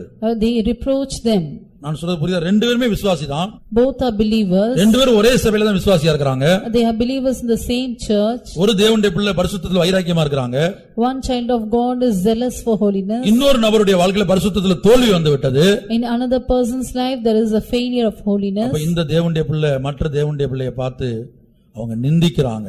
This child of God reproaches the other child of God. சிரிக்கிறாங்க, அவங்களுடைய தோல்வியை ரசிக்கிறாங்க, அவங்களுடைய விழுகையை ரசிக்கிறாங்க. They enjoy their fall and failures. அவன் விழுந்து போனானே, He has fallen down. அப்படி ரசிக்கிறாங்க. They are enjoying it. அப்படி ரசிக்க காரணம் என்ன? Why are they enjoying like that? அம்மோனி ஆவி. The spirit of Ammonites. நான் தாவீதை குறித்து சில வார்த்தைகள் சொல்லுகிறேன். I'll tell about some words about David. எனக்கு தெரிந்த சில வெளியேறப்பட்ட பரிசுத்தவான்களோடு நான் பழகும்போது அவர்கள் சொல்லியிருக்கிறார்கள். And some precious saints of God had told me like this. நம்முடைய சத்தியத்திலிருந்து ஒரு ஊழியர் இந்த சபையை விட்டு போய்விட்டாலோ அல்லது ஒரு விசுவாசி பின்மாறி போய்விட்டாலோ அதை குறித்து பேசக்கூட கூடாது, ஒரு வார்த்தை கூட பேசக்கூடாதாம். Suppose a servant of God goes away from the ministry or a believer backslides, we should not speak speak even one word about it. ஒரு வார்த்தை கூட நன்மையோ தீமையோ, அதாவது அவர்களை குறித்து எந்த ஒரு வார்த்தையும் பேசக்கூடாது. We should not speak one word whether it is good or evil. அந்த சுபாவம் தாவீதுக்குள்ள காணப்பட்டது. That character was found in David. Saul செத்து போனபோது When Saul died, தாவீது என்ன சொல்லுகிறான்? what did David say? பெலிஸ்தருடைய குமாரத்திகள் கலிகூராதபடிக்கு, That the daughters of Philistines may not rejoice. Saul செத்து போனது எப்படி உலகத்துக்கு தெரியத்தான் போகுது. The world will come to know that Saul was dead. அவன் சாதாரண மனிதன் அல்ல, இஸ்ரவேலின் ராஜா. He was not an ordinary man, he was the king of Israelites. அவனுடைய மரணம் ஒரு நாளைக்கு தெரியத்தான் போகுது. His death would surely be known to others. ஆனா இஸ்ரவேலின் குமாரத்திகளை பார்த்து சொல்றான், நீங்க அதை சொல்லாதீங்க. But to the daughters of Israelites he say, don't proclaim it. சவுலின் மரணத்தை நீங்க பிரஸ்தாபப்படுத்தாதீங்க. Don't proclaim the death of Saul. 2 Samuel 1 அதிகாரத்தை படித்து பாருங்க. In 2 Samuel 1st chapter. நான் சொல்றதெல்லாம் சுபாவம் சம்பந்தப்பட்ட விஷயம். இன்றைக்கு நம்முடைய சுபாவத்தை ஒப்பிட்டு பார்த்து கொண்டே வாங்க. I am telling about the characters. You compare your characters with this. ஒரு அறிவை உண்டாக்கும்படியாக ஆண்டவர் பரிசுத்த ஆவியானவர் இந்த சத்தியத்தை நம்மை நோக்கி அனுப்பவில்லை. The Holy Spirit has not sent this truth to give us a knowledge. இத்தனைக்கு சவுல் தாவீதுக்கு ஒரு சத்துருவை போலதான் கிரியை செய்தான். Saul was like an enemy to David. Saul உயிரோடு இருந்த வரைக்கும் தாவீதை கொலை செய்யும்படியாக கிரியை செய்தான். Till Saul was alive, he labored to kill David. மறுபக்கத்தில் சவுல் தாவீதுடைய மாமனாராய் இருந்தான். On the other hand, Saul was the father-in-law of David. தன் மருமகனாகிய தாவீது உயிரோடு இருந்தபோது அவனுடைய மனைவியாகிய மீகாளை சவுல் வேறொரு நபருக்கு விவாகம் பண்ணி கொடுத்தான். When his son-in-law David was alive, Saul gave his daughter Michal to in marriage to another man. இவ்வளவு துரோகங்களை சவுல் தனக்கு செய்திருந்தாலும் தாவீதின் இருதயத்தை பாருங்கள். Though Saul had done such treacherous thing, see the heart of David. 2 Samuel 1 அதிகாரம் 19 வசனம் முதல் 2 Samuel 1 from verse 19. இஸ்ரவேலின் அலங்காரம் உயர்ந்த ஸ்தானங்களில் அதமாயிற்று. The beauty of Israel is slain upon the high places. அதமாயிற்று. It has been slain. பராக்கிரமசாலிகள் விழுந்து போனார்கள். The mighty are fallen. 20 வசனத்தை இப்படி சொல்லுகிறார். In 20th verse he says, பெலிஸ்தரின் குமாரத்திகள் சந்தோஷப்படாதபடிக்கும், lest the daughters of Philistines rejoice, விருத்த சேனம் இல்லாதவர்களின் குமாரத்திகள் கலிகூராதபடிக்கும், lest the daughters of the uncircumcised triumph, அதை காத் பட்டணத்தில் அறிவியாமலும், tell it not in Gath, அஸ்கலோனின் வீதிகளில் பிரஸ்தாபப்படுத்தாமலும் இருங்கள். publish it not in the streets of Ashkelon. பாருங்க, சவுல் செத்து போன விஷயத்தை நீ போய் சொல்ல, ஓ வாயினால சொல்லாத. The news of the death of Saul, you don't tell it with your mouth. அவன் ஒரு தேவனால் அபிஷேகம் பண்ணப்பட்டவன். He was a man anointed of God. நீ ஒரு இஸ்ரவேலன். You are also an Israelite. அவனுடைய மரணத்தை, அவனுடைய தோல்வியை, அவனுடைய பின்மாற்றத்தை ஓ வாயினால நீ பேசாத. You don't speak his failure, his backsliding with your mouth. நம்முடைய ஜீவியத்தை நாம் திரும்பி பார்ப்போம். Let us turn back our life. எத்தனை மனிதர்களுடைய அபிஷேகம் பண்ணப்பட்ட தேவனுடைய குறைவுகளை இந்த வாயினால் நாம் பேசி இருக்கிறோம். How many failures of the people of God we have spoken with his mouth. அம்மோனி ஆவியை குறித்து கர்த்தர் சொல்லும்போது சொல்லுகிறார், And the Lord says about the spirit of Ammonites, என்னுடைய பரிசுத்த ஸ்தலம் பரிசுத்த குலைச்சலாக்கப்படுகிற போதும், when my holy place was profaned. அடுத்து இரண்டாவது என்ன சொல்லுகிறார்? எசேக்கியேல் தீர்க்கதரிசன புத்தகம் 25. பரிசுத்த ஸ்தலம் பரிசுத்த குலைச்சலாக்கப்படுகிற போதும், When my sanctuary was profaned. இரண்டாவதாக இஸ்ரவேல் தேசம் பாழாக்கப்படுகிற போதும், When the land of Israel was desolate. மூன்றாவதாக யூதா வம்சத்தார் சிறையிருப்பிலே போகிற போதும். When the house of Judah went into captivity. இப்ப மூன்று காரியங்கள் சொல்லுகிறார். Here he says three things. பரிசுத்த ஸ்தலம் பரிசுத்த குலைச்சலாக்கப்படுகிறது, The sanctuary being profaned. இஸ்ரவேல் தேசம் பாழாக்கப்படுகிறது. The land of Israel was desolate. அதை எதற்கு ஒப்பாக சொல்லலாம்? What we can ஒரு compare தேவனுடைய பிள்ளை நல்ல வாழ்ந்த குடும்பம், a family of God which has been living in a good way. திடீர்னு எல்லா ஆசீர்வாதங்களும் இழந்து தரித்திரளாக மாறிவிடுகிறார்கள். Suddenly they have lost all the blessings and they become poor. அந்த நேரத்தில் நாம் பார்த்து சிரிக்க கூடாது. In the situation we should not see them and laugh. கர்த்தருடைய பரிசுத்த நாமத்துக்கு உண்டாகட்டும். Praise be the holy name of the Lord. மூன்றாவதாக யூதா வம்சத்தார் சிறையிருப்பிலே போகிற போது, Thirdly, when the house of Judah went into captivity. மற்றவருடைய சிறையிருப்பை குறித்து தேவன் பலரையும் சிறையிருப்பின் வழியாக நடத்துவார். The Lord will lead many through captivity. சிறையிருப்பு என்று சொல்லும்போது பல தேவனுடைய பிள்ளைகள் பல சுபாவங்களுக்கு அடிமைப்பட்டிருப்பதை காட்டுகிறது. The captivity shows the children of God being a slave to many characters. தேவனுடைய பிள்ளைகள் யாராயிலும் ஏதாயிலும் சுபாவங்களுக்கு அடிமைப்பட்டிருப்பதை நீங்கள் காண்பீர்களானால், When you see the children of God being a slave to some characters. நீங்கள் தேவனுடைய பிள்ளைகளாய் இருந்தால், பரிசுத்த ஆவியானவர் உங்களுக்குள்ளே வாசம் பண்ணினால், நீங்கள் அவர்களுக்காக கண்ணீரோடு ஜெபிக்கிறவர்களாய் இருப்பீர்கள். If you are a child of God, if the Holy Spirit dwells in you, you will be a person who prays for them with tears. பாருங்கள், சோதோம் பட்டணத்தாரை குறித்து வேதத்தில் நாம் வாசித்தோம். அவர்கள் மகா பாவிகளாய் இருந்தார்கள்.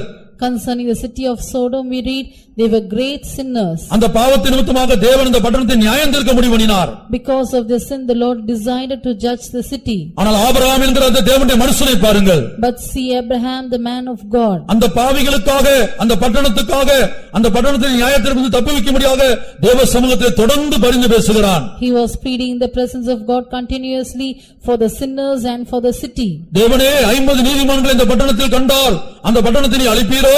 God, if you see 50 righteous men, will you destroy the city? கர்த்தர் சொன்னார், நான் அழிக்க மாட்டேன். The Lord said, I will not. ஆண்டவரே, இன்னும் ஒரு தரம் பேசுகிறேன். Lord, once more let me speak. 40 நீதிமான்களை கண்டால், If you see 40 righteous men, 30 நீதிமான்களை கண்டால், if you see 30 திரும்ப அவன் கேட்பதை நாம் பார்க்கிறோம். he is again and again asking. கடைசியாக கேட்கிறான், ஆண்டவரே 10 நீதிமான்களை கண்டால் அந்த பட்டணத்தை நீ அழிப்பீரோ?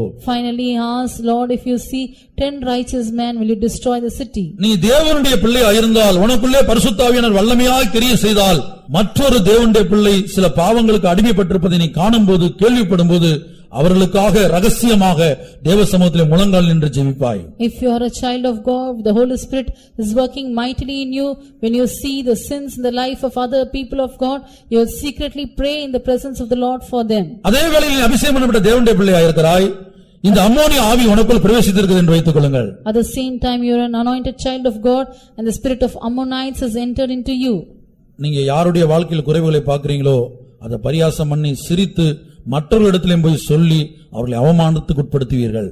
When you see the failures in others' life, you will speak about it, laugh about it, mock it and say it to others. கர்த்தருடைய பரிசுத்த நாமத்துக்கு மகிமை உண்டாகட்டும். Praise be to the holy name of the Lord. இனி 6ஆம் வசனத்தை நாம் வாசிக்கும்போது, When we read the 6th verse, எசேக்கியேல் 25:6 என்ன வாசிக்கிறோம்? what do we read in Ezekiel 25:6? அம்மோனின் வேறு சில சுபாவங்களை கர்த்தர் சொல்லுகிறார். Here the Lord says some more characters of the Ammon. கர்த்தராகிய ஆண்டவர் சொல்லுகிறது என்னவென்றால், Thus said the Lord God, இஸ்ரவேல் தேசத்துக்கு விரோதமாக against Israel நீ கை கொட்டி, thou hast clapped thine hands. அதாவது ஒரு தேவனுடைய பிள்ளை மற்றொரு தேவனுடைய பிள்ளைக்கு விரோதமாக கை கொட்டுவார்கள்.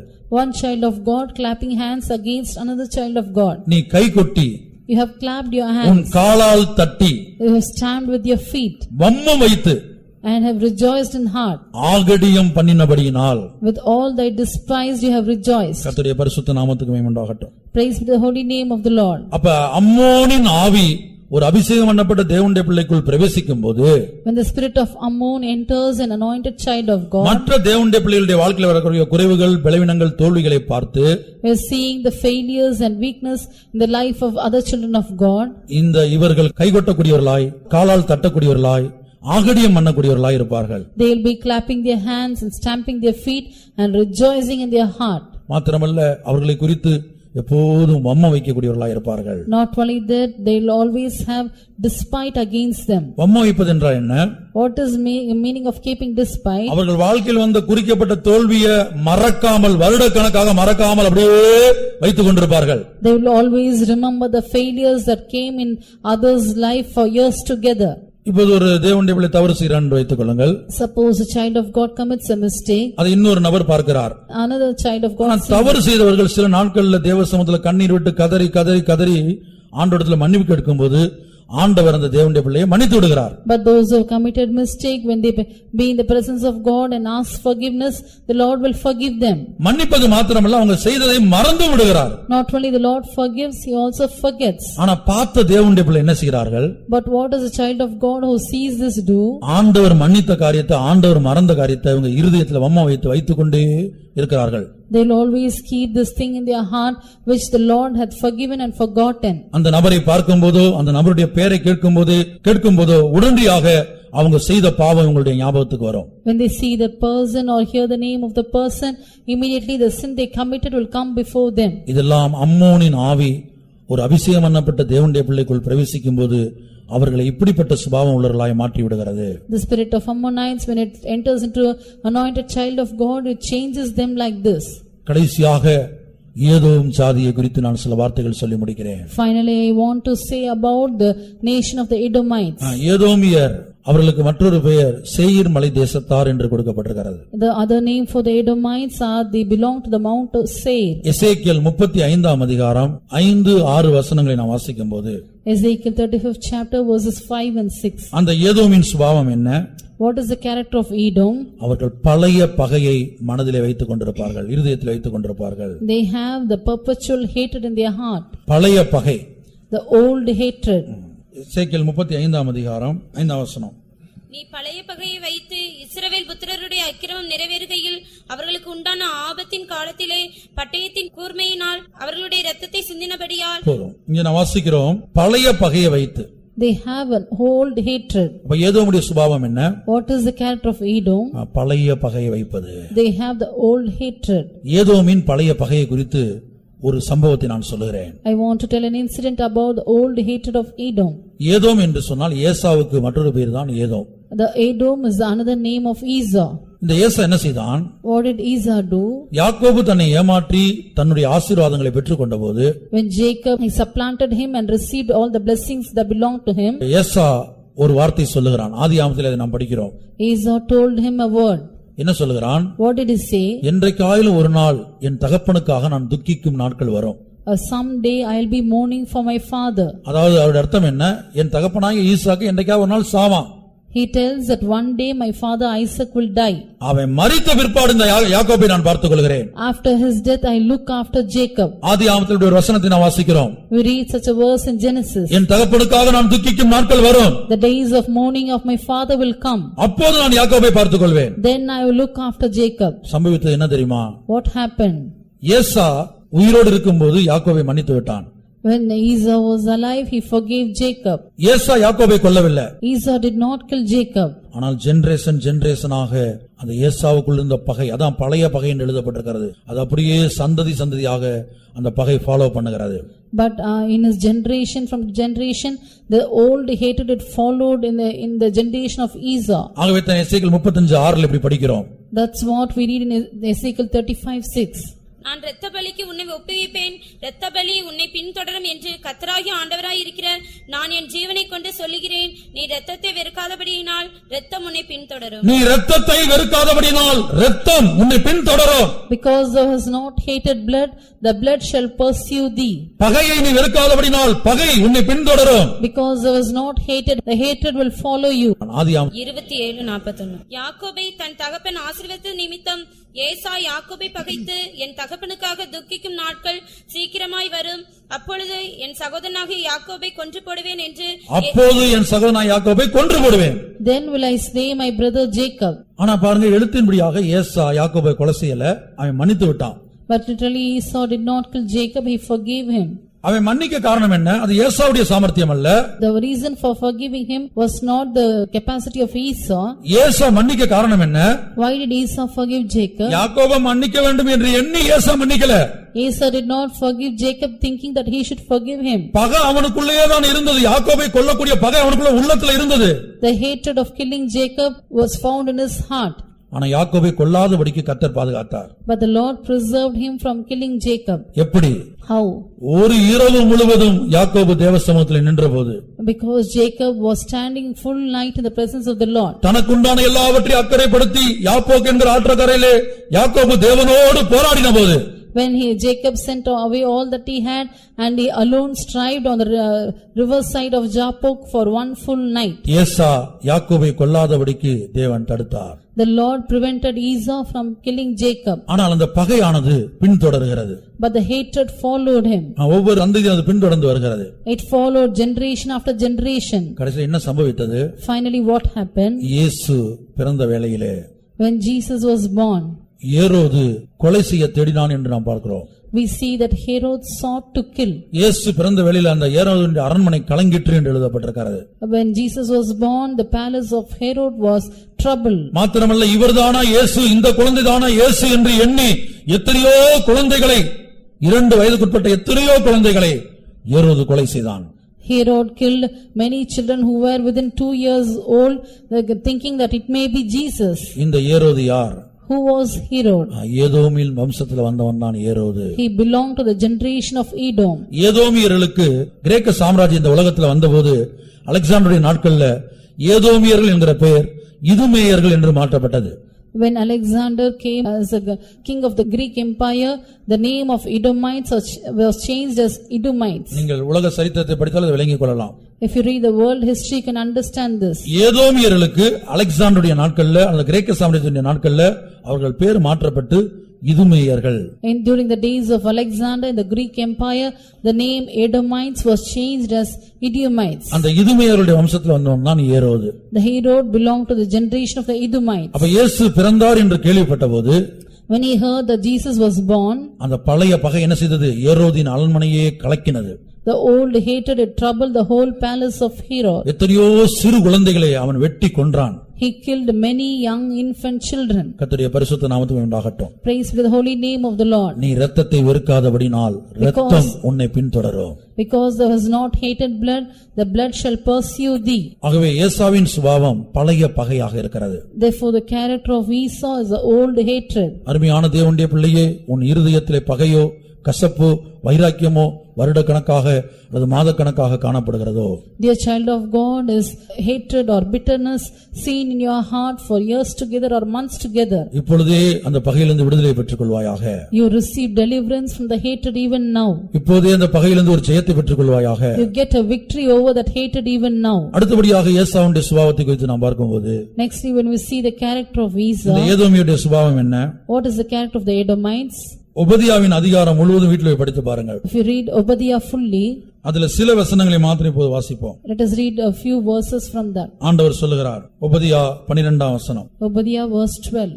உன் சகோதரன் அந்நியவசமான நாளாகிய அவனுடைய நாளை நீ பிரியத்தோடே பாராமலும், Thou shouldest not have looked on the day of thy brother in the day that he should become a stranger. உன் சகோதரன் அந்நியர் வசமான நாளாகிய அவனுடைய நாளை நீ பிரியத்தோடு பாராமலும். அப்ப நம்முடைய சகோதரர்கள் அந்நியர் வசமாக அல்லது சத்துருக்களால் பிடிக்கப்படும் போது நாம் பிரியத்தோடு அதை பார்ப்பது. When our brethren are took upon by the enemies, we should not look it with. எல்லாரும் தேவனுடைய பிள்ளைகள் தான். All are children of God. எல்லாரும் தேவனுடைய ஊழியர்கள் தான். All are servants of God. ஒரு ஊழியருடைய வாழ்க்கையில ஒரு பிரச்சனை அல்லது ஒரு போராட்டம் ஒரு நிந்தை வரும்போது, In the life of one servant of God, when he faces a problem or reproach or shame, அதை நீங்கள் பிரியத்தோடு பார்த்தால், looking it with a desire. கர்த்தருடைய பரிசுத்த நாமத்துக்கு உண்டாகட்டும். Praise be the holy name of the Lord. பிரியத்தோடு பார்க்கிறதான ஒரு அனுபவம், Looking it with a desire. நம்முடைய ஜீவிதத்தில் அந்த அனுபவம் இன்றைக்கு இருக்கிறதா என்பதை நாம் பார்ப்போமாக. Let us examine whether we have such an experience in our life. ஒரு விசுவாசியுடைய வாழ்க்கையில சில பலவீனங்கள் அல்லது ஒரு விழுகை அல்லது அவர்கள் சத்துருக்களால் பிடிக்கப்படும் போது, In the life of a believer, they may have certain failures or falling, or they are caught by the enemies. அந்த நாளை நாம் பிரியத்தோடு பார்த்தோமா?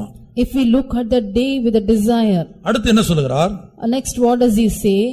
யூதா புத்திரருடைய அழிவின் நாளிலே அவர்கள் நிமித்தம் சந்தோஷப்படாமலும், யூதா புத்திரருடைய அழிவின் நாள்ல அவர்கள் நிமித்தம் சந்தோஷப்படாமலும். You should not rejoice over the children of Judah in the day of their destruction. அடுத்து, அவர்கள் நெருக்கப்படுகிற நாளிலே நீ பெருமையாய் பேசாமலும் இருக்க வேண்டியதாயிருந்தது. அப்ப இந்த ஏசாவுடைய ஆவி ஒரு மனிதனுக்குள்ள பிரவேசிக்கும் போது அல்லது ஏதோமின் ஆவி ஒரு மனிதனுக்குள்ள பிரவேசிக்கும் போது என்ன செய்கிறது? What does the spirit of Edomites do when it enters a man? மற்றவங்க நெருக்கப்படும் போது அவங்க நெருக்கப்படுகிற நேரத்துல போய் இது பெருமையாய் பேசிக் கொண்டிருக்கிறது. When others are distressed, it speaks proudly.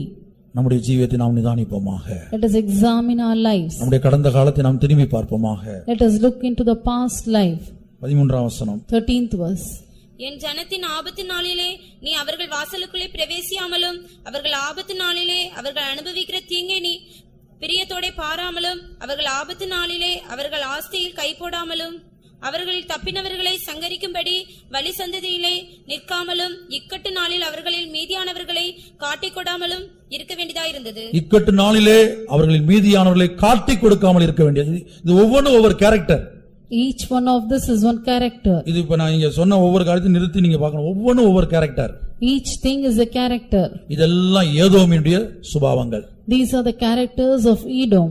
ஏதோமின் ஆவி அபிஷேகம் பண்ணப்பட்ட தேவனுடைய பிள்ளையே உனக்குள் கடந்த நாட்களில் வந்திருக்குமானால், If the spirit of Edom has come into you, the anointed child of God in the past days, சக விசுவாசிகள் கஷ்டப்படும் போது அல்லது தேவனுடைய ஊழியர்கள் பல பாடுகள் வழியாய் நிந்தைகள் வழியாய் போகும்போது நீ அதை பிரியத்தோடு பார்த்து அதை குறித்து பெருமையாய் பேசக்கூடிய நபராய் இருப்பாய். if other believers are going through some problems and persecutions, if the servants of God go through some struggles or distress, then you'll be looking at it with desire. இந்த மூன்று ஜாதிகளையும் நாம் ஒரு சில நிமிஷங்கள் நம்முடைய கண்களை மூடி தியானிப்போமாக.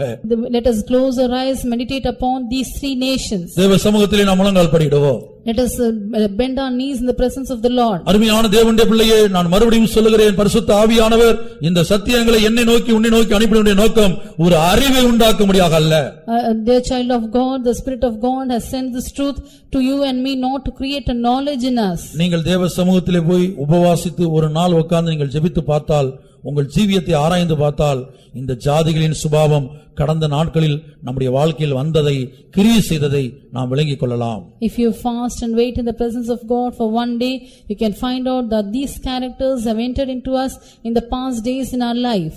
மோவாபியர், The Moabites, அம்மோனியர், the Ammonites, ஏதோமியர். and the Edomites. மோவாபியர் சுயாதீன ஆவி உள்ளவர்கள். The Moabites have an independent spirit. தங்கள் சொந்த விருப்பத்தின்படி ஜீவிக்கிறவர்கள். They live according to their self-desire. ஆனால் இயேசு பேதுருவை பார்த்து சொல்லுகிறார், But Jesus said unto Peter, பேதுருவே, நீ இளைஞனாய் இருந்தபோது உன்னை நீயே அறை கட்டிக்கொண்டு உனக்கு இஷ்டமான இடங்களிலே நடந்து திரிந்தாய். When thou art youth, you girded up your loins and you walked in your own way.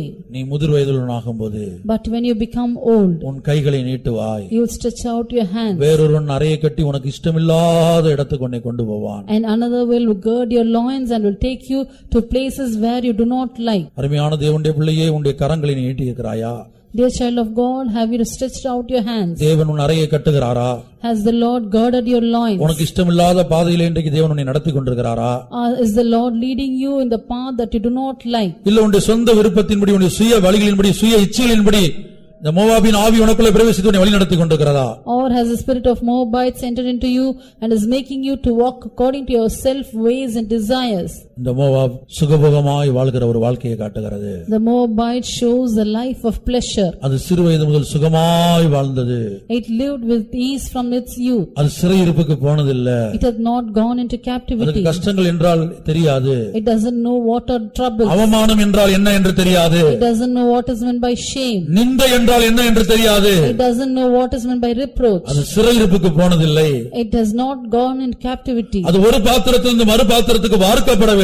It was not emptied from one vessel to another. மாத்திரமல்ல, அது மெத்தை பெருமைக்காரனாய் இருக்கிறது. Not only that, he was exceeding proud. அடுத்தபடியாக அம்மோனி ஆவி, Nextly, the spirit of Ammonites. அது வலது கண்ணை பிடுங்குகிறது. It plucks out the right உன் eye. தரிசனத்தை இழக்க பண்ணுகிறது. It makes you to lose your vision. அருமையான வாலிப சகோதரனே, சகோதரியே, நீ யார் என்கிற தரிசனத்தை இந்த அம்மோனி ஆவி இழக்க பண்ணுகிறது. Dear young brother and sister, the spirit of Ammonites makes you to lose the vision who you are. நீங்கள் படிக்கிற இடத்திலே, வேலை பார்க்கிற இடத்திலே, மற்ற பிள்ளைகளைப் போல, மற்ற நபர்களைப் போல சராசரி மனிதர்களாக இன்றைக்கு அம்மோனி ஆவி உங்களை மாற்றி இருக்கிறது. The spirit of Ammonites has changed you as an ordinary person with others where you work or study. வலது கண்ணை பிடுங்கினது நிமித்தமாக தேவனுடைய நாமத்துக்கு, தேவனுடைய சத்தியத்துக்கு, தேவனுடைய சபைக்கு நம் மூலமாக நிந்தை வர பண்ணி இருக்கிறது. Because it has plucked our right eye, it has brought a reproach to the name of God, to the truth and to the church. அருமையான தேவனுடைய பிள்ளையே, Dear child of God, pastor Manoharan அவர்கள் ஒரு விசுவாசியுடைய ஜீவியத்தை குறித்து இப்படி சொன்னார். Pastor Manoharan told about the life of a believer like this. நான் சாட்சியின் ஜீவியத்துக்காக இதை சொல்கிறேன், வாசனை உள்ள ஜீவியத்துக்காக. I am telling you about a life of savor.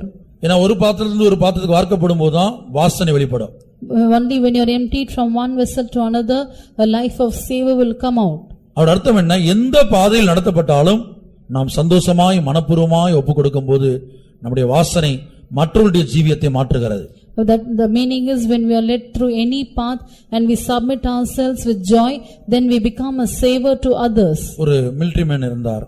There was a military man. அவர் ஒரு தேவனுடைய பிள்ளையா இருந்தார், கிறிஸ்தவனா இருந்தார். He was a Christian, a child of God. அவருக்கு ஒரு டிரைவர் இருந்தார். He had a driver. அந்த டிரைவர் எப்போதும் அந்த மிலிட்டரி மேனை கொண்டு வருவார்.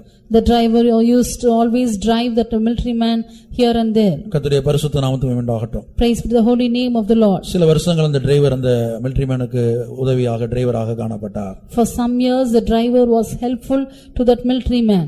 அப்போது குறிக்கப்பட்ட நேரத்தில் ரிட்டையர்ட் ஆகி சொந்த ஊருக்கு திரும்ப வேண்டிய சூழ்நிலை வந்தது.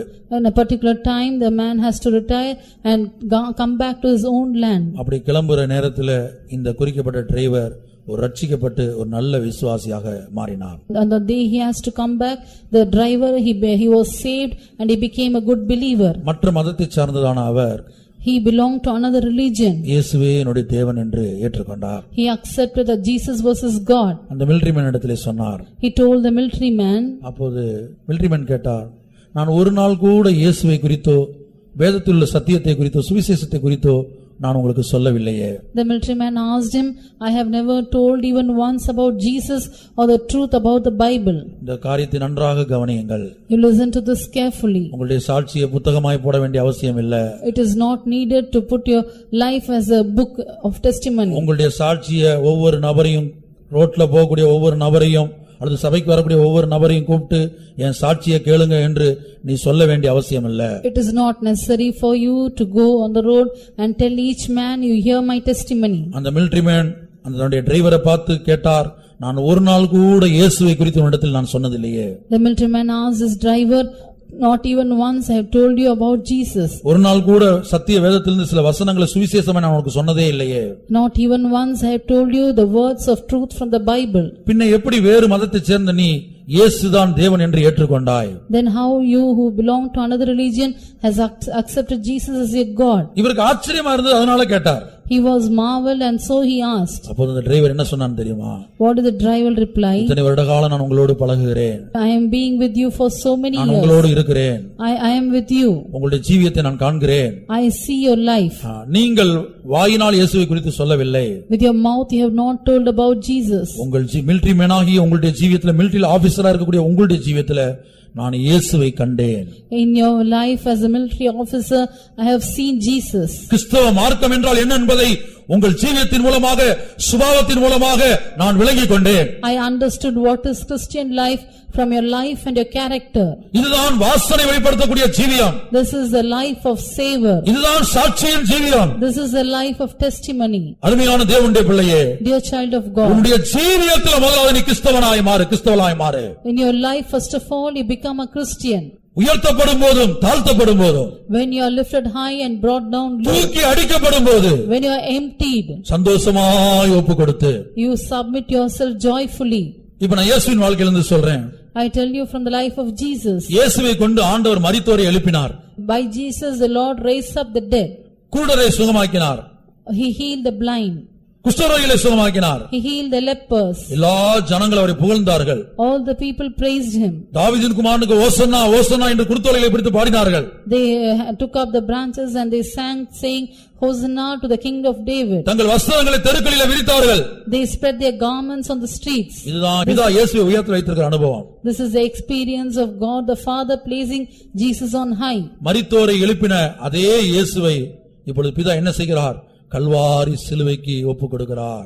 Jesus who raised up the dead, the same Jesus the Father submitted to death on Calvary. ஒரு பிலாத்துக்கு முன்பாக, ஒரு ஏரோதுக்கு முன்பாக கைகட்டி நிற்க வேண்டிய சூழ்நிலையை இயேசுடைய வாழ்க்கையிலே தேவன் கொண்டு வந்தார். The Father brought a situation, the life of Jesus, to stand before Pilate and before Herod. மாத்திரமல்ல, தெருவிலே போய் கொண்டிருந்த ஒரு நபர், ஒரு மனிதன் அவரை முகத்திலே காரி உமிழ்ந்து துப்பத்தக்கதாக தேவன் இடம் கொடுத்தார். The Lord permitted that a man going on the street should spit on the face of Jesus. மரித்தோரை எழுப்பும்போது அவருடைய மனநிலை எப்படி இருந்ததோ, How was a state of mind when he raised up the dead. மரித்தோரை எழுப்பும்போது பிதாவை அவர் எப்படி மகிமைப்படுத்தினாரோ, How he glorified the Father when he raised up the dead. ஒரு பாத்திரத்திலிருந்து மறு பாத்திரம் தூக்கி அடிக்கப்படும் போது ஒரு மனிதன் அவருடைய முகத்துல காரி உமிழ்ந்து துப்பும் போது அவர் அந்த சந்தர்ப்பத்திலும் பிதாவை மகிமைப்படுத்தக்கூடியவராய் இருந்தார். Even when the man spit upon his face, in that situation he was able to glorify the Father. அருமையான தேவனுடைய பிள்ளையே, உன்னுடைய ஜீவியத்தை பார்க்கும்போது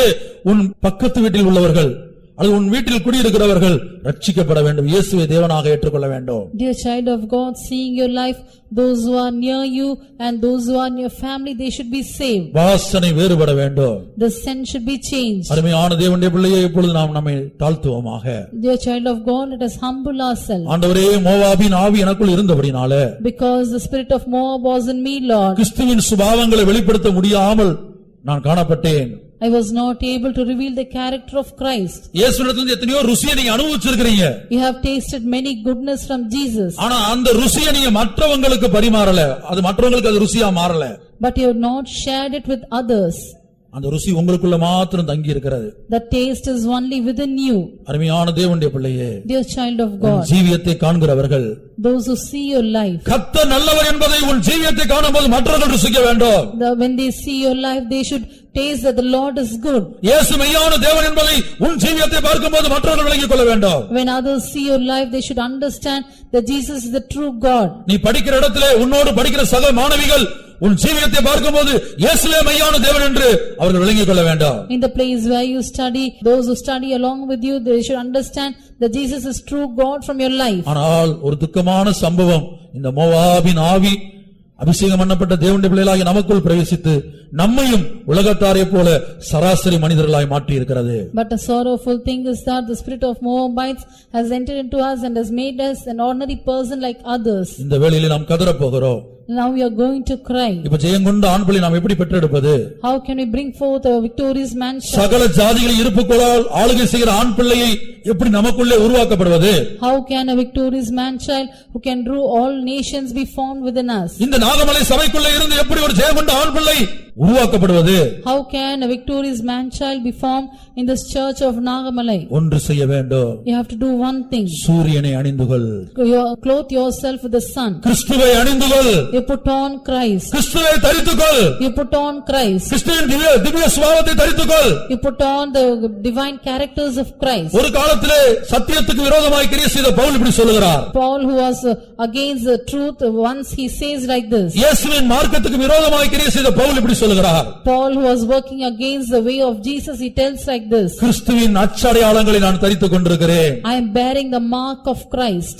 கிறிஸ்துவின் அச்சடையாளங்களை நான் தரித்துக் கொண்டிருக்கிறேன். I am bearing the mark of Christ. சூரியனை இந்த ஸ்திரீ அணிந்திருந்தால் The woman was clothed with the sun. ஒரு ஜெயங்கொண்ட ஆண் பிள்ளை உருவாகும்படியாக In order to form a victorious man இந்த child. சகல ஜாதிகளின் இருப்புக்கோளால் ஆளுகை செய்யக்கூடிய ஆண் பிள்ளையை உனக்குள்ளே உருவாக்கப்படும்படியாக So that the victorious man child who can rule all nations with the rod of iron be formed in you. சூரியனை அணிந்த ஸ்திரீயாக நீ மாறுவாயாக.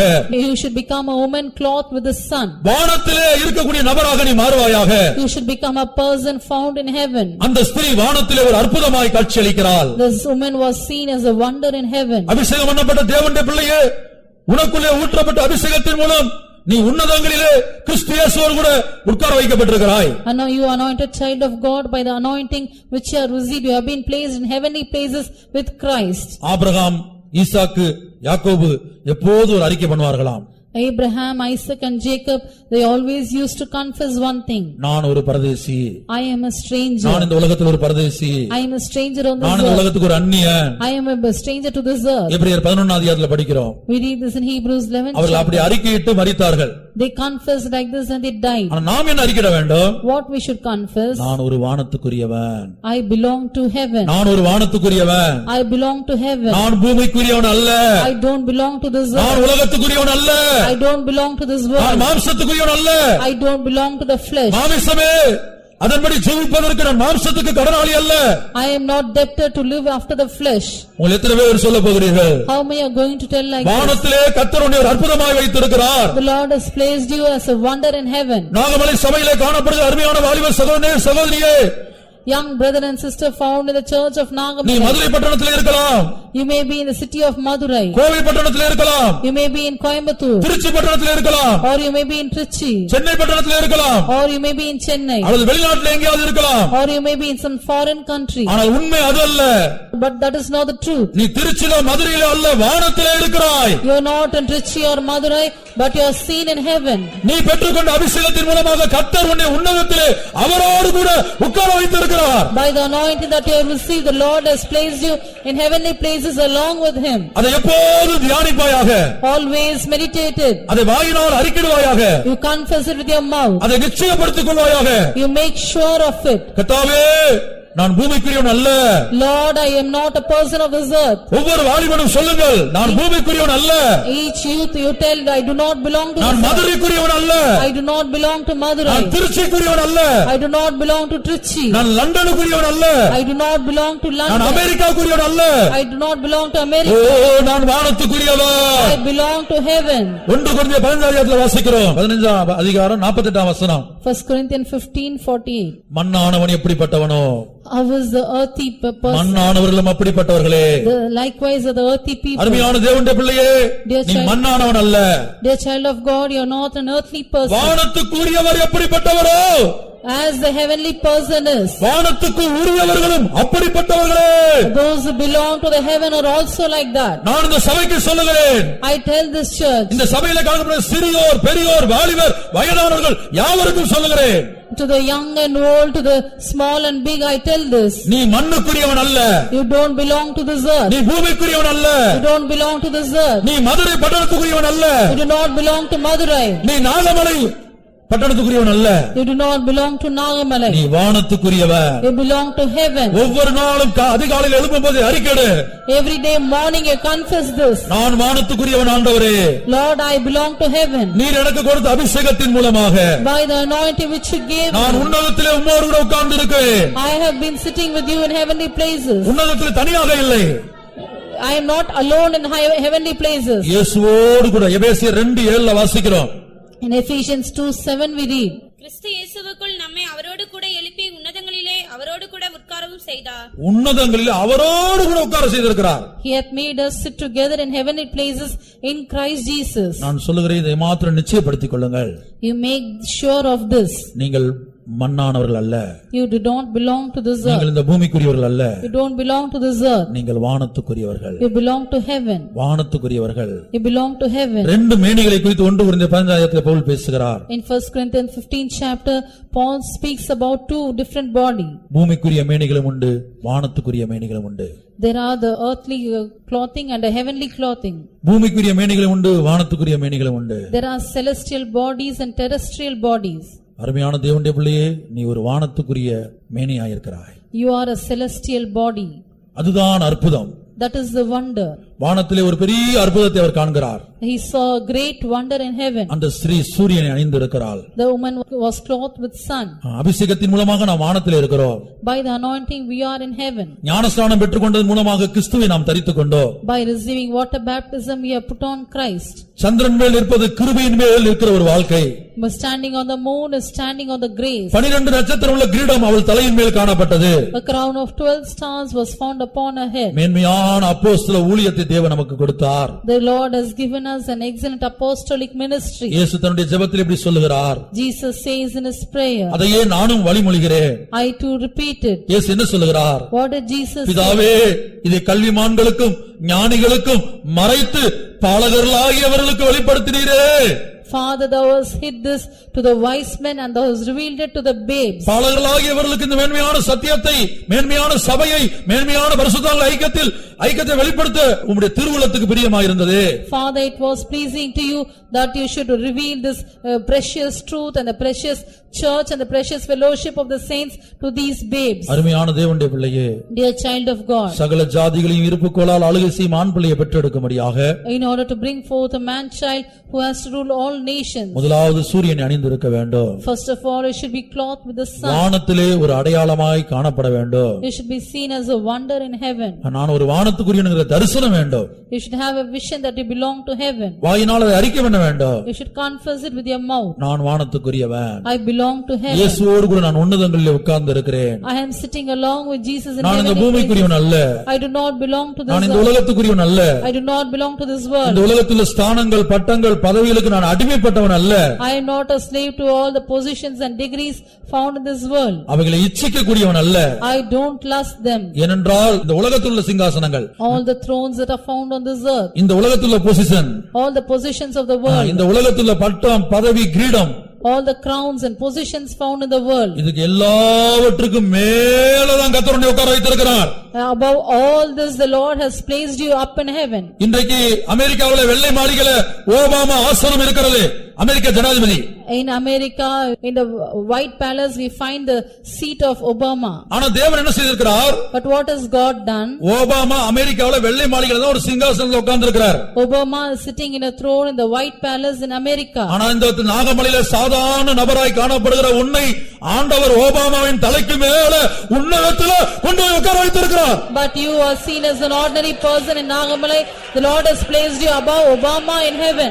இந்த உலகத்தில் உள்ள எல்லா ராஜாக்களுக்கும் மேலாக above all the kings of the world, இந்த பூமியில் உள்ள எல்லா அதிபதிகளுக்கு மேலாக, above all the princes of this earth, எல்லா ஸ்தானங்களுக்கு மேலாக, above all the positions, எல்லா ஆஸ்திகளுக்கு மேலாக, above all the properties, எல்லாவற்றுக்கும் மேலாக கொண்டு போய் அபிஷேகத்தின் மூலமாக தேவனை உன்னதத்திலே அமர பண்ணியிருக்கிறார். above everything the Lord has placed you in heaven by the anointing. நீயே அந்த அற்புதம், You are that wonder. நீயே வானத்திலே ஒரு பெரிய அற்புதம். You are a great wonder in heaven. நீ சாதாரண நபர் அல்ல. You are not an ordinary person. இந்த உலகத்தின் பார்வையில் நீ தரித்திரனாய் இருக்கலாம், In the sight of the world you may be poor, ஒரு ஏழையாய் இருக்கலாம், you may be a poor ஒரு man, படிக்காதவனாய் இருக்கலாம். you may be uneducated. ஆனால் தேவனோ உன்னை எல்லாவற்றுக்கும் மேலாக உன்னதத்திலே அமர பண்ணியிருக்கிறார். But your God has placed you above all in heavenly places. அவருக்கு சமமாக உன்னை உட்கார பண்ணியிருக்கிறார். He has made you to sit along with him equally. அவருக்கு ஒப்பாக உன்னை உட்கார பண்ணியிருக்கிறார். He has made you to sit equal with him. நீ பூமிக்குரியவன் அல்ல. You don't belong to this earth. தேவ சபையே, நீ மாம்சத்துக்குரியவன் அல்ல. Church of God, you are not a carnal person. ஓ வாலிப சகோதரனே, சகோதரியே, நீ இந்த உலகத்துக்கு உரியவன் அல்ல.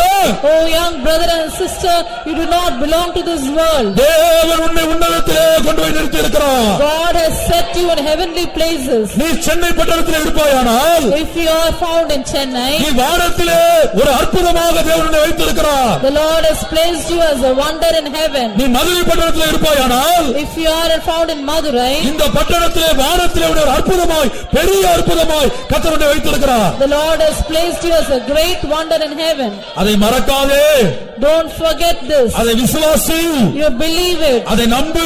You believe it. உன் நம்பிக்கையை அறிக்கையிடுகிறதில் உறுதியாயிரு. You be firm in your hope and confess it. அந்த நம்பிக்கையை அறிக்கையிடுகிறதில் உறுதியாயிரு. You be firm in your hope to confess it. ஒவ்வொரு நாளும் தேவ சமூகத்தில் சொல். Each day you tell in the presence of the Lord. ஒவ்வொரு நாளும் உன்னை பின்தொடர்கிற பாவத்தை பார்த்து, பிசாசை பார்த்து சொல். Each day you look at the sin and Satan that is following you. பிசாசே, நான் வானத்துக்குரியவன், Satan, I belong to heaven. நான் உன்னதங்களிலே தேவனால் அவரோடு கூட உட்கார வைக்கப்பட்டிருக்கிறேன். I have been set in heavenly places by God. நான் பெற்றுக்கொண்ட ஞானஸ்நானத்தின் மூலமாக By the water baptism that I have received, நான் கிறிஸ்துவை தரித்துக் கொண்டிருக்கிறேன். I have put on Christ. நான் கிறிஸ்துவை தரித்துக் கொண்டிருக்கிறேன். I have put on Christ. நான் கிருபையின் மேல் நின்று கொண்டிருக்கிறேன். And I am standing upon the grace. அந்த கிருபை ஒவ்வொரு நொடிப்பொழுதும், ஒவ்வொரு இமைப்பொழுதும் என்னை தாங்கிக் கொண்டே இருக்கிறது. And that grace is sustaining me each moment and each hour. தாவீது இப்படி சொல்லுகிறார். David says like this. என் கால் சறுக்குகிறது என்று நான் சொல்லும்போது, கர்த்தாவே, உம்முடைய கிருபை என்னை தாங்குகிறது. Lord, when I say that my feet is slipping, thy grace upholds me. நீ சறுக்கி விழக்கூடிய சந்தர்ப்பம் வந்தது. There were situations when you will slip. உன்னதத்திலே காணப்படுகிற நீ கீழே பாதாளத்திலே விழக்கூடிய சந்தர்ப்பம் வந்தது. There were situations you who are found in heaven was going to slip into the grave. ஆனால் நீ கர்த்தாவே என்று கூப்பிட்ட போது, But when you called out to the Lord, அவருடைய கிருபை வந்து உன்னை தாங்கினது. his grace sustained you. அந்த கிருபையின் மேல் நீ நின்று கொண்டிருக்கிறாய். And you are standing upon that grace. மாத்திரமல்ல, 12 நட்சத்திரமுள்ள கிரீடம் அவள் தலையின் மேல், சிரசின் மேல் காணப்பட்டது. Upon her head was a crown of 12 stars. எத்தனையோ கோடிக்கணக்கான கிறிஸ்தவர்கள் நம்மை பார்க்கலும் விசேஷித்த ஜீவியம் உள்ளவர்கள் இந்த உலகத்தில் இருக்கிறார்கள். ஏன் இந்த நாகமலையில் இருக்கிறார்கள்? Many millions of Christians who are having a special life than us are found in the world, even in Nagamalai. நம்மை பார்க்கல அதிக பிரதிஷ்டை உள்ளவர்கள். They are more consecrated than us. நம்மை பார்க்கல அதிகமான ஜெபஜீவியம் உள்ளவர்கள். They have more life of prayer than us. நம்மை பார்க்கல அதிகமாய் உபவாசிக்க கூடியவர்கள். They fast more than us. நம்மை பார்க்கல கர்த்தருக்கு அதிகமாய் பயப்படக்கூடியவர்கள். They fear God more than us. இந்த நாகமலையிலும் இருக்கிறார்கள், இந்த உலகத்தில் இருக்கிறார்கள். They are found in Nagamalai as well as in the world. ஆனால் அவர்களுக்கெல்லாம் கிடைக்காத வெளிப்படுத்தலாகிய அப்போஸ்தல உபதேசம், அப்போஸ்தல ஊழியத்தை பற்றிய அந்த கிரீடத்தை கர்த்தர் உன் தலையின் மேல் வைத்திருக்கிறார். But they did not receive such an apostolic doctrine and ministry which the Lord has placed upon your head. உன் தலையிலே 12 நட்சத்திரம் உள்ள ஒரு கிரீடத்தை நீ காண்கிறாயா? Are you seeing the crown of 12 stars upon your head? உன் கரங்களை உயர்த்து. You lift up your உன் hand. தலையை தொட்டுப்பார். You feel your head. அதர்சனமாக 12 நட்சத்திரம் உள்ள ஒரு கிரீடத்தை கர்த்தர் உன் தலையிலே வைத்திருக்கிறார். The Lord has invisibly placed a crown of 12 stars upon your head. இப்படிப்பட்ட அந்த ஸ்திரீ என்ன செய்தால்? What did that woman do?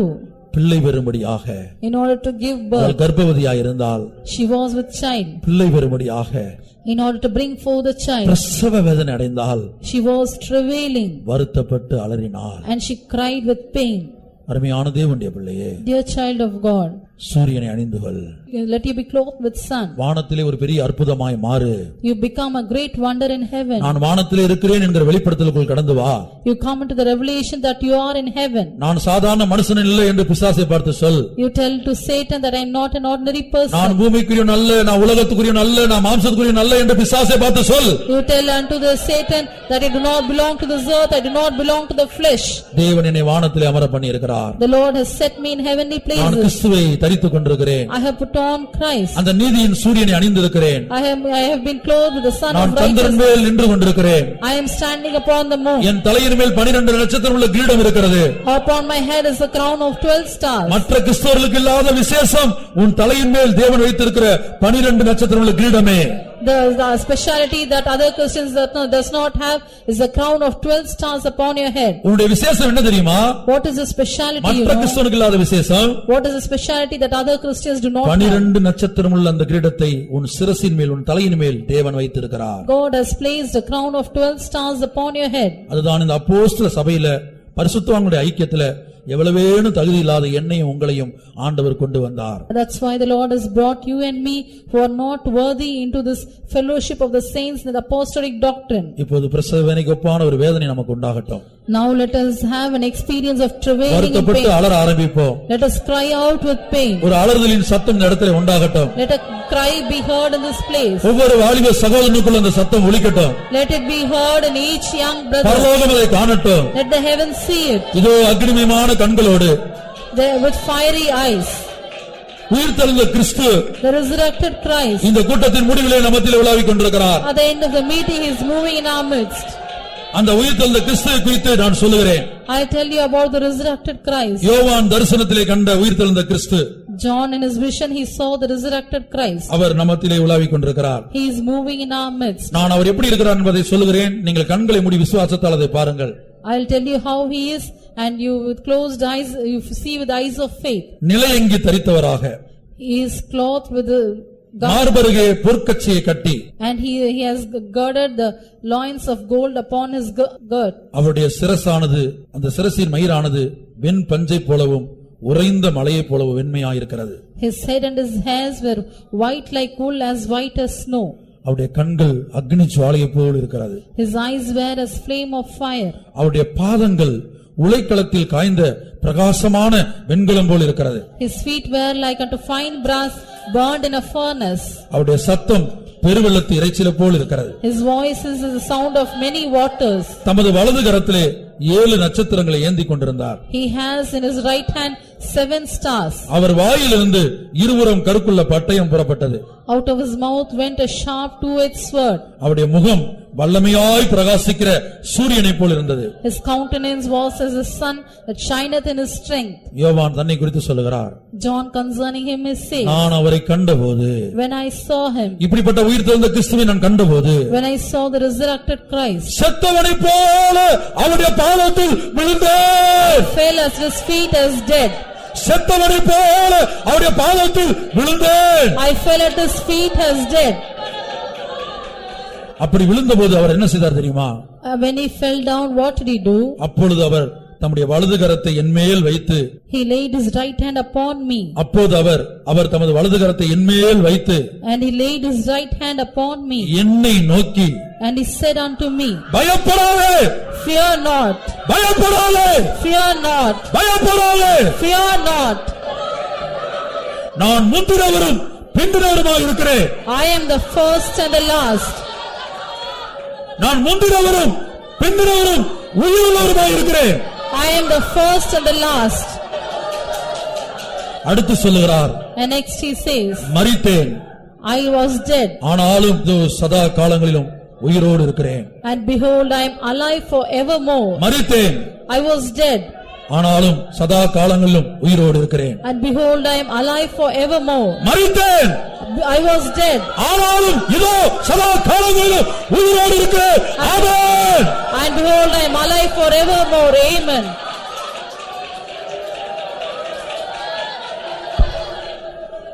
கடைசியாக சொல்லுகிறார், And finally he says, என் பிள்ளையே, My children, நான் மரணத்துக்கும் பாதாளத்துக்கும் உரிய திறவுகோல்களை உடையவராயிருக்கிறேன். I have the keys of hell and of death. உங்களில் சிலர் பாதாளத்துக்குரிய சுபாவத்தோடு இதுவரை ஜீவித்துக் கொண்டிருந்தீர்கள். Among you some are living with the characters of hell. உங்களில் சிலர் மரணத்துக்குரியவர்களாக ஜீவித்துக் கொண்டிருந்தீர்கள். And some are living as like unto death. இதோ உயிர்த்தெழுந்த கிறிஸ்து மரணத்துக்குரிய பாதாளத்துக்குரிய திறவுகளோடு நமத்திலே உலாவிக் கொண்டிருக்கிறார். The resurrected Christ is moving in our midst, having the keys of hell and death. அவருடைய சிரசின் மயிர் வெண்பஞ்சை போல உறைந்த மலையை போலவும் வெண்மையாயிருக்கிறது. His hairs of the head were white like wool, as white as snow. அவருடைய கண்களை நோக்கி பார், And see his eyes, அக்கினி ஜுவாலையாயிருக்கிறது. they are as flame of fire. உன்னை அடிமைப்படுத்திருக்கிற ஜாதிகளை, The nations that have enslaved you, உன்னை அடிமைப்படுத்திருக்கிற ஜாதிகளை, the nations that have enslaved you, அவருடைய கண்கள்ல காணப்படக்கூடிய அக்கினி ஜுவாலை கண்கள் வந்து அப்படியே புறப்பட்டு வந்து உன் ஜீவிதத்திலே கிரியை செய்கிற இந்த ஜாதியை அது சாம்பலாக்குகிறது. the flame of fire proceeding from his eyes, it burns to ashes all the nations that are working in you. அவருடைய பாதத்தை பார், And see his feet, அவருடைய பாதத்தை பார், see his feet, அவருடைய பாதத்தை பார். see his feet. உலைக்களத்தில் காய்ந்த பிரகாசமான வெண்கலம் போல் இருக்கிறது. They are like fine brass burned in a furnace. அந்த பாதத்தை வைத்து, And with that feet, உலைக்களத்தில் காய்ந்த பிரகாசமான வெண்கலம் போன்ற அந்த பாதத்தை வைத்து இதுவரை உன்னை அடிமைப்படுத்தியிருந்த அந்த சத்துருவின் தலையை அவர் நசுக்குகிறார். with your feet like unto fine brass, he tramps all the nations that are enslaving you. அந்த பிசாசின் தலையை அவர் நசுக்குகிறார். He is bruising the head of Satan. இப்போதே நசுக்குகிறார். Even now he is bruising it.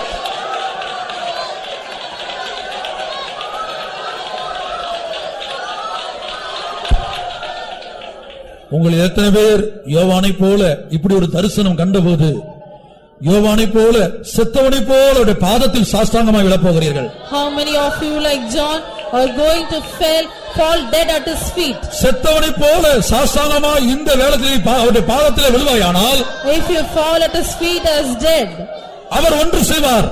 he will do one thing. அவருடைய வலதிலே எடுத்து உன்மேல் வைப்பார். He will lay his right hand upon you. உன்னை நோக்கி பார்ப்பார். He will look you. பயப்படாதே என்று சொல்வார். He will say, fear not. நான் முந்தினவரும் பிந்தினவரும் உயிருள்ளவருமாய் இருக்கிறேன். I am the first and the last, and I am he that liveth. மரித்தேன், I was dead, ஆனாலும் இதோ சதா காலங்களில் உயிரோடு இருக்கிறேன். and behold, I am alive forevermore. Amen, Amen. Amen, Amen. Amen. Amen. நான் மரணத்துக்கும் பாதாளத்துக்குரிய திறவுகோல்களை உடையவராய் இருக்கிறேன். I have the keys of hell and of death. நிக்குத்தினா சிரோக்காத்திரே மிரோ திரோக்கிரானியே நிக்குத்தினா சி லிரோக்காத்திரா ஹாரியா.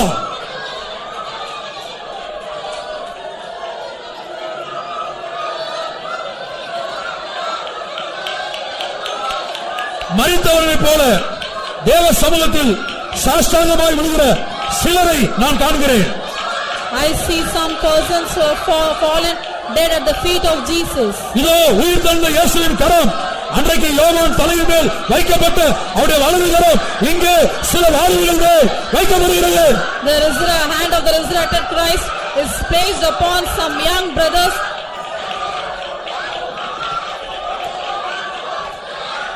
பயப்படாதே என்று தேவன் உனக்கு சொல்லுகிறார். The Lord says unto you, fear not. உன்னோடு போராடுகிற ஜாதியை கண்டு பயப்படாதே. Do not fear the nations that are striving against you.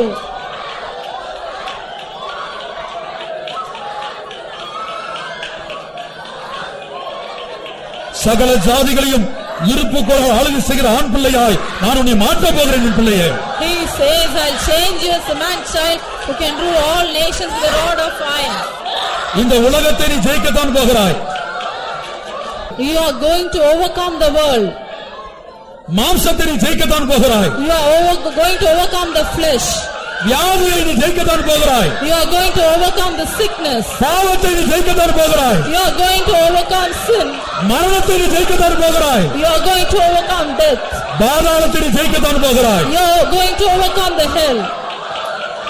நான் உன்னை சிங்காசனத்துக்கு எடுத்துக்கொள்ள போகிறேன். I am going to take you to my throne.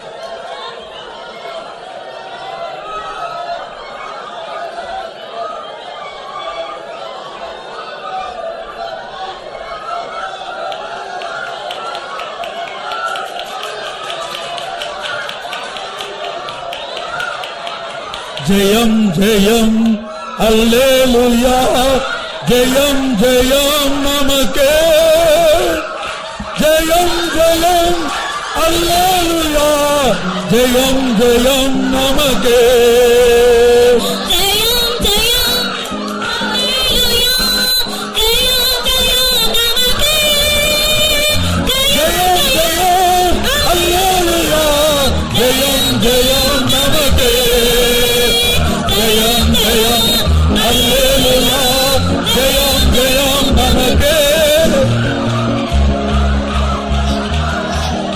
ஜெயம் ஜெயம் அல்லேலூயா ஜெயம் ஜெயம் நமக்கே ஜெயம் ஜெயம் அல்லேலூயா ஜெயம் ஜெயம் நமக்கே ஜெயம் ஜெயம் அல்லேலூயா ஜெயம் ஜெயம் நமக்கே.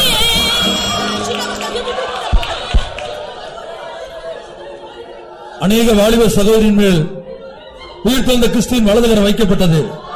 On many, சில வாலிப சகோதரர்கள் மேல் இப்பொழுது உயிர்த்தெழுந்த கிறிஸ்துவின் வலதுகரம் வைக்கப்படுகிறது. அவர்கள் தாங்கள் இருந்த இடத்திலிருந்து தூக்கி வீசப்படுகிறார்கள்.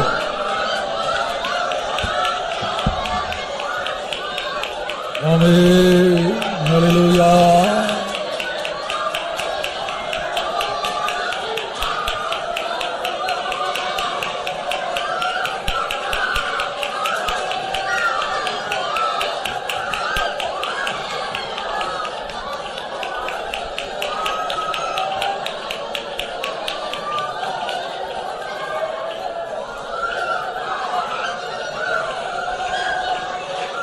இந்த கூட்டத்தின் முடிவிலே உயிர்த்தெழுந்த கிறிஸ்து இந்த வார்த்தைகளை கேட்டுக்கொண்டிருந்த ஒவ்வொரு நபரை பார்த்து சொல்கிறார், என் பிள்ளையே பயப்படாதே. at the end of this meeting, the resurrected Christ is telling to each one of you, my child, fear not. சரியாய் கவனியுங்கள். You listen ஒரு carefully. அக்னி இறங்கத்தான் போகிறது. A fire is going to descend. இந்த வார்த்தையை கவனியுங்கள். You listen to the words. யோவான் தரிசனத்திலே கண்ட உயிர்த்தெழுந்த கிறிஸ்து இந்த கூட்டத்தின் மத்தியிலே இறங்கி வந்திருக்கிறார். The resurrected Christ whom John saw in his vision has descended in this meeting. அவர் சொல்லுகிறார், என் பிள்ளையே பயப்படாதே. He says, my child, fear not. உன்னோடு தான் அவர் பேசிக் கொண்டிருக்கிறார். He is speaking with you and வேறு யாரோடும் அல்ல. not to another one.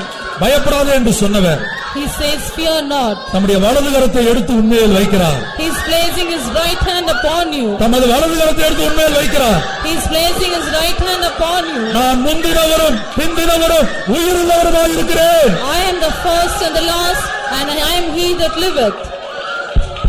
அவர் அர்த்தம் என்ன? What is the meaning of it? முந்தினவர் என்றால் என்ன? What is the meaning of the being the first? உன் ஜீவியத்தின் கடந்த கால வாழ்க்கை, The past life, அது தோல்வியுள்ள வாழ்க்கையா இருக்கலாம், the failure life, அது பாவ வாழ்க்கையா இருக்கலாம், or your sinful life, அது ஒரு நாரி கிடக்கிற ஒரு வாழ்க்கையா இருக்கலாம். or it may be a stinking life. ஆனா அவன் வாழ்க்கையில் அவர் முந்தினவராய் இருக்கிறார். அந்த வாழ்க்கையில் அவர் இயேசு இருக்கிறார். But in your past life, he was the first. உன் கடந்த கால வாழ்க்கையில இயேசு இருக்கிறார். In your past life, Jesus is. இனி அவர் பிந்தினவராய் இருக்கிறார். He is the last. அது என்ன? What is the meaning? இனிமேல் நீ வாழ போகிற வாழ்க்கை, The life you are going to live. இந்த பாவம் நிறைந்த பொல்லாத உலகத்தில் நீ வாழ போகிற வாழ்க்கை, The life you are going to live in the sinful. அந்த வாழ்க்கையில இயேசு இருக்கிறார். In that life, Jesus is. உன்னோடு இயேசு இருக்கிறார். Jesus is with you.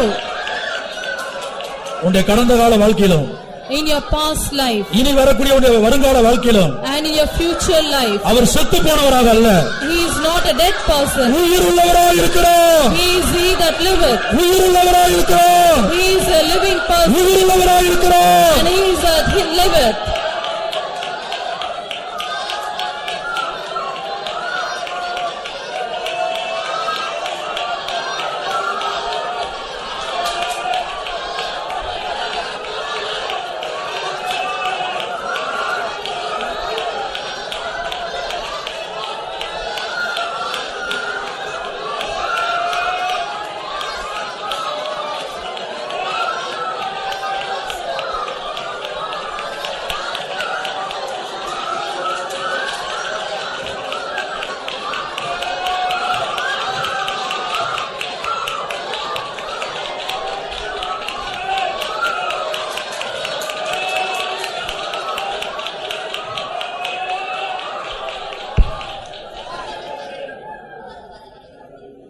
என் மகனே, என் மகளே, My son, my daughter, இதுவரை உன்னை கட்டி வைத்திருந்த அந்த ஜாதிகளை குறித்து அந்த பாவத்தை குறித்து நீ பயப்படாதே. Do not fear the nations that have bound you till now. இனிமேல் நான் உன்னை ஒரு புதிய பாதையில் நடத்த போகிறேன். I am going to lead you through a new path. நீ போகிற இடத்திலெல்லாம் நான் உன்னோடு கூட வருவேன். I will come with you wherever you go. நீ எங்கு சென்றாலும் உன்னோடு கூட நான் இருப்பேன். Wherever you go, I will be with you. நான் உனக்கு சொன்னதை செய்யும் அளவும் உன்னை விட்டு விலகுவதும் இல்லை, உன்னை கைவிடுவதும் இல்லை. I will never leave you nor forgive you till I finish that I have told to you. உன்னை ஒரு ஜெயம் கொண்ட ஆண் பிள்ளையாய் நான் நிச்சயமாக மாற்றுவேன். I will surely make you as a victorious man child. என்னுடைய சிங்காசனத்துக்கு வேறு யாரும் அல்ல, உன்னைத்தான் எடுத்துக்கொள்ள போகிறேன். To my throne I am not going to take someone, I am going to take only you. என்னுடைய சிங்காசனம் உனக்குரியது. My throne belongs to you. என்னுடைய சிங்காசனம் உனக்குரியது. My throne belongs to you.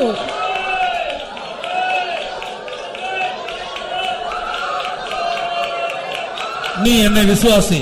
You believe me. நான் உன்னை ஜெயத்தோடு நடத்துவேன். I will lead you victoriously. நான் உன்னை ஜெயத்தோடு நடத்துவேன். I will lead you victoriously. நான் உன்னை ஜெயத்தோடு நடத்துவேன் என்று கர்த்தர் சொல்கிறார். The Lord says, I will lead you victoriously.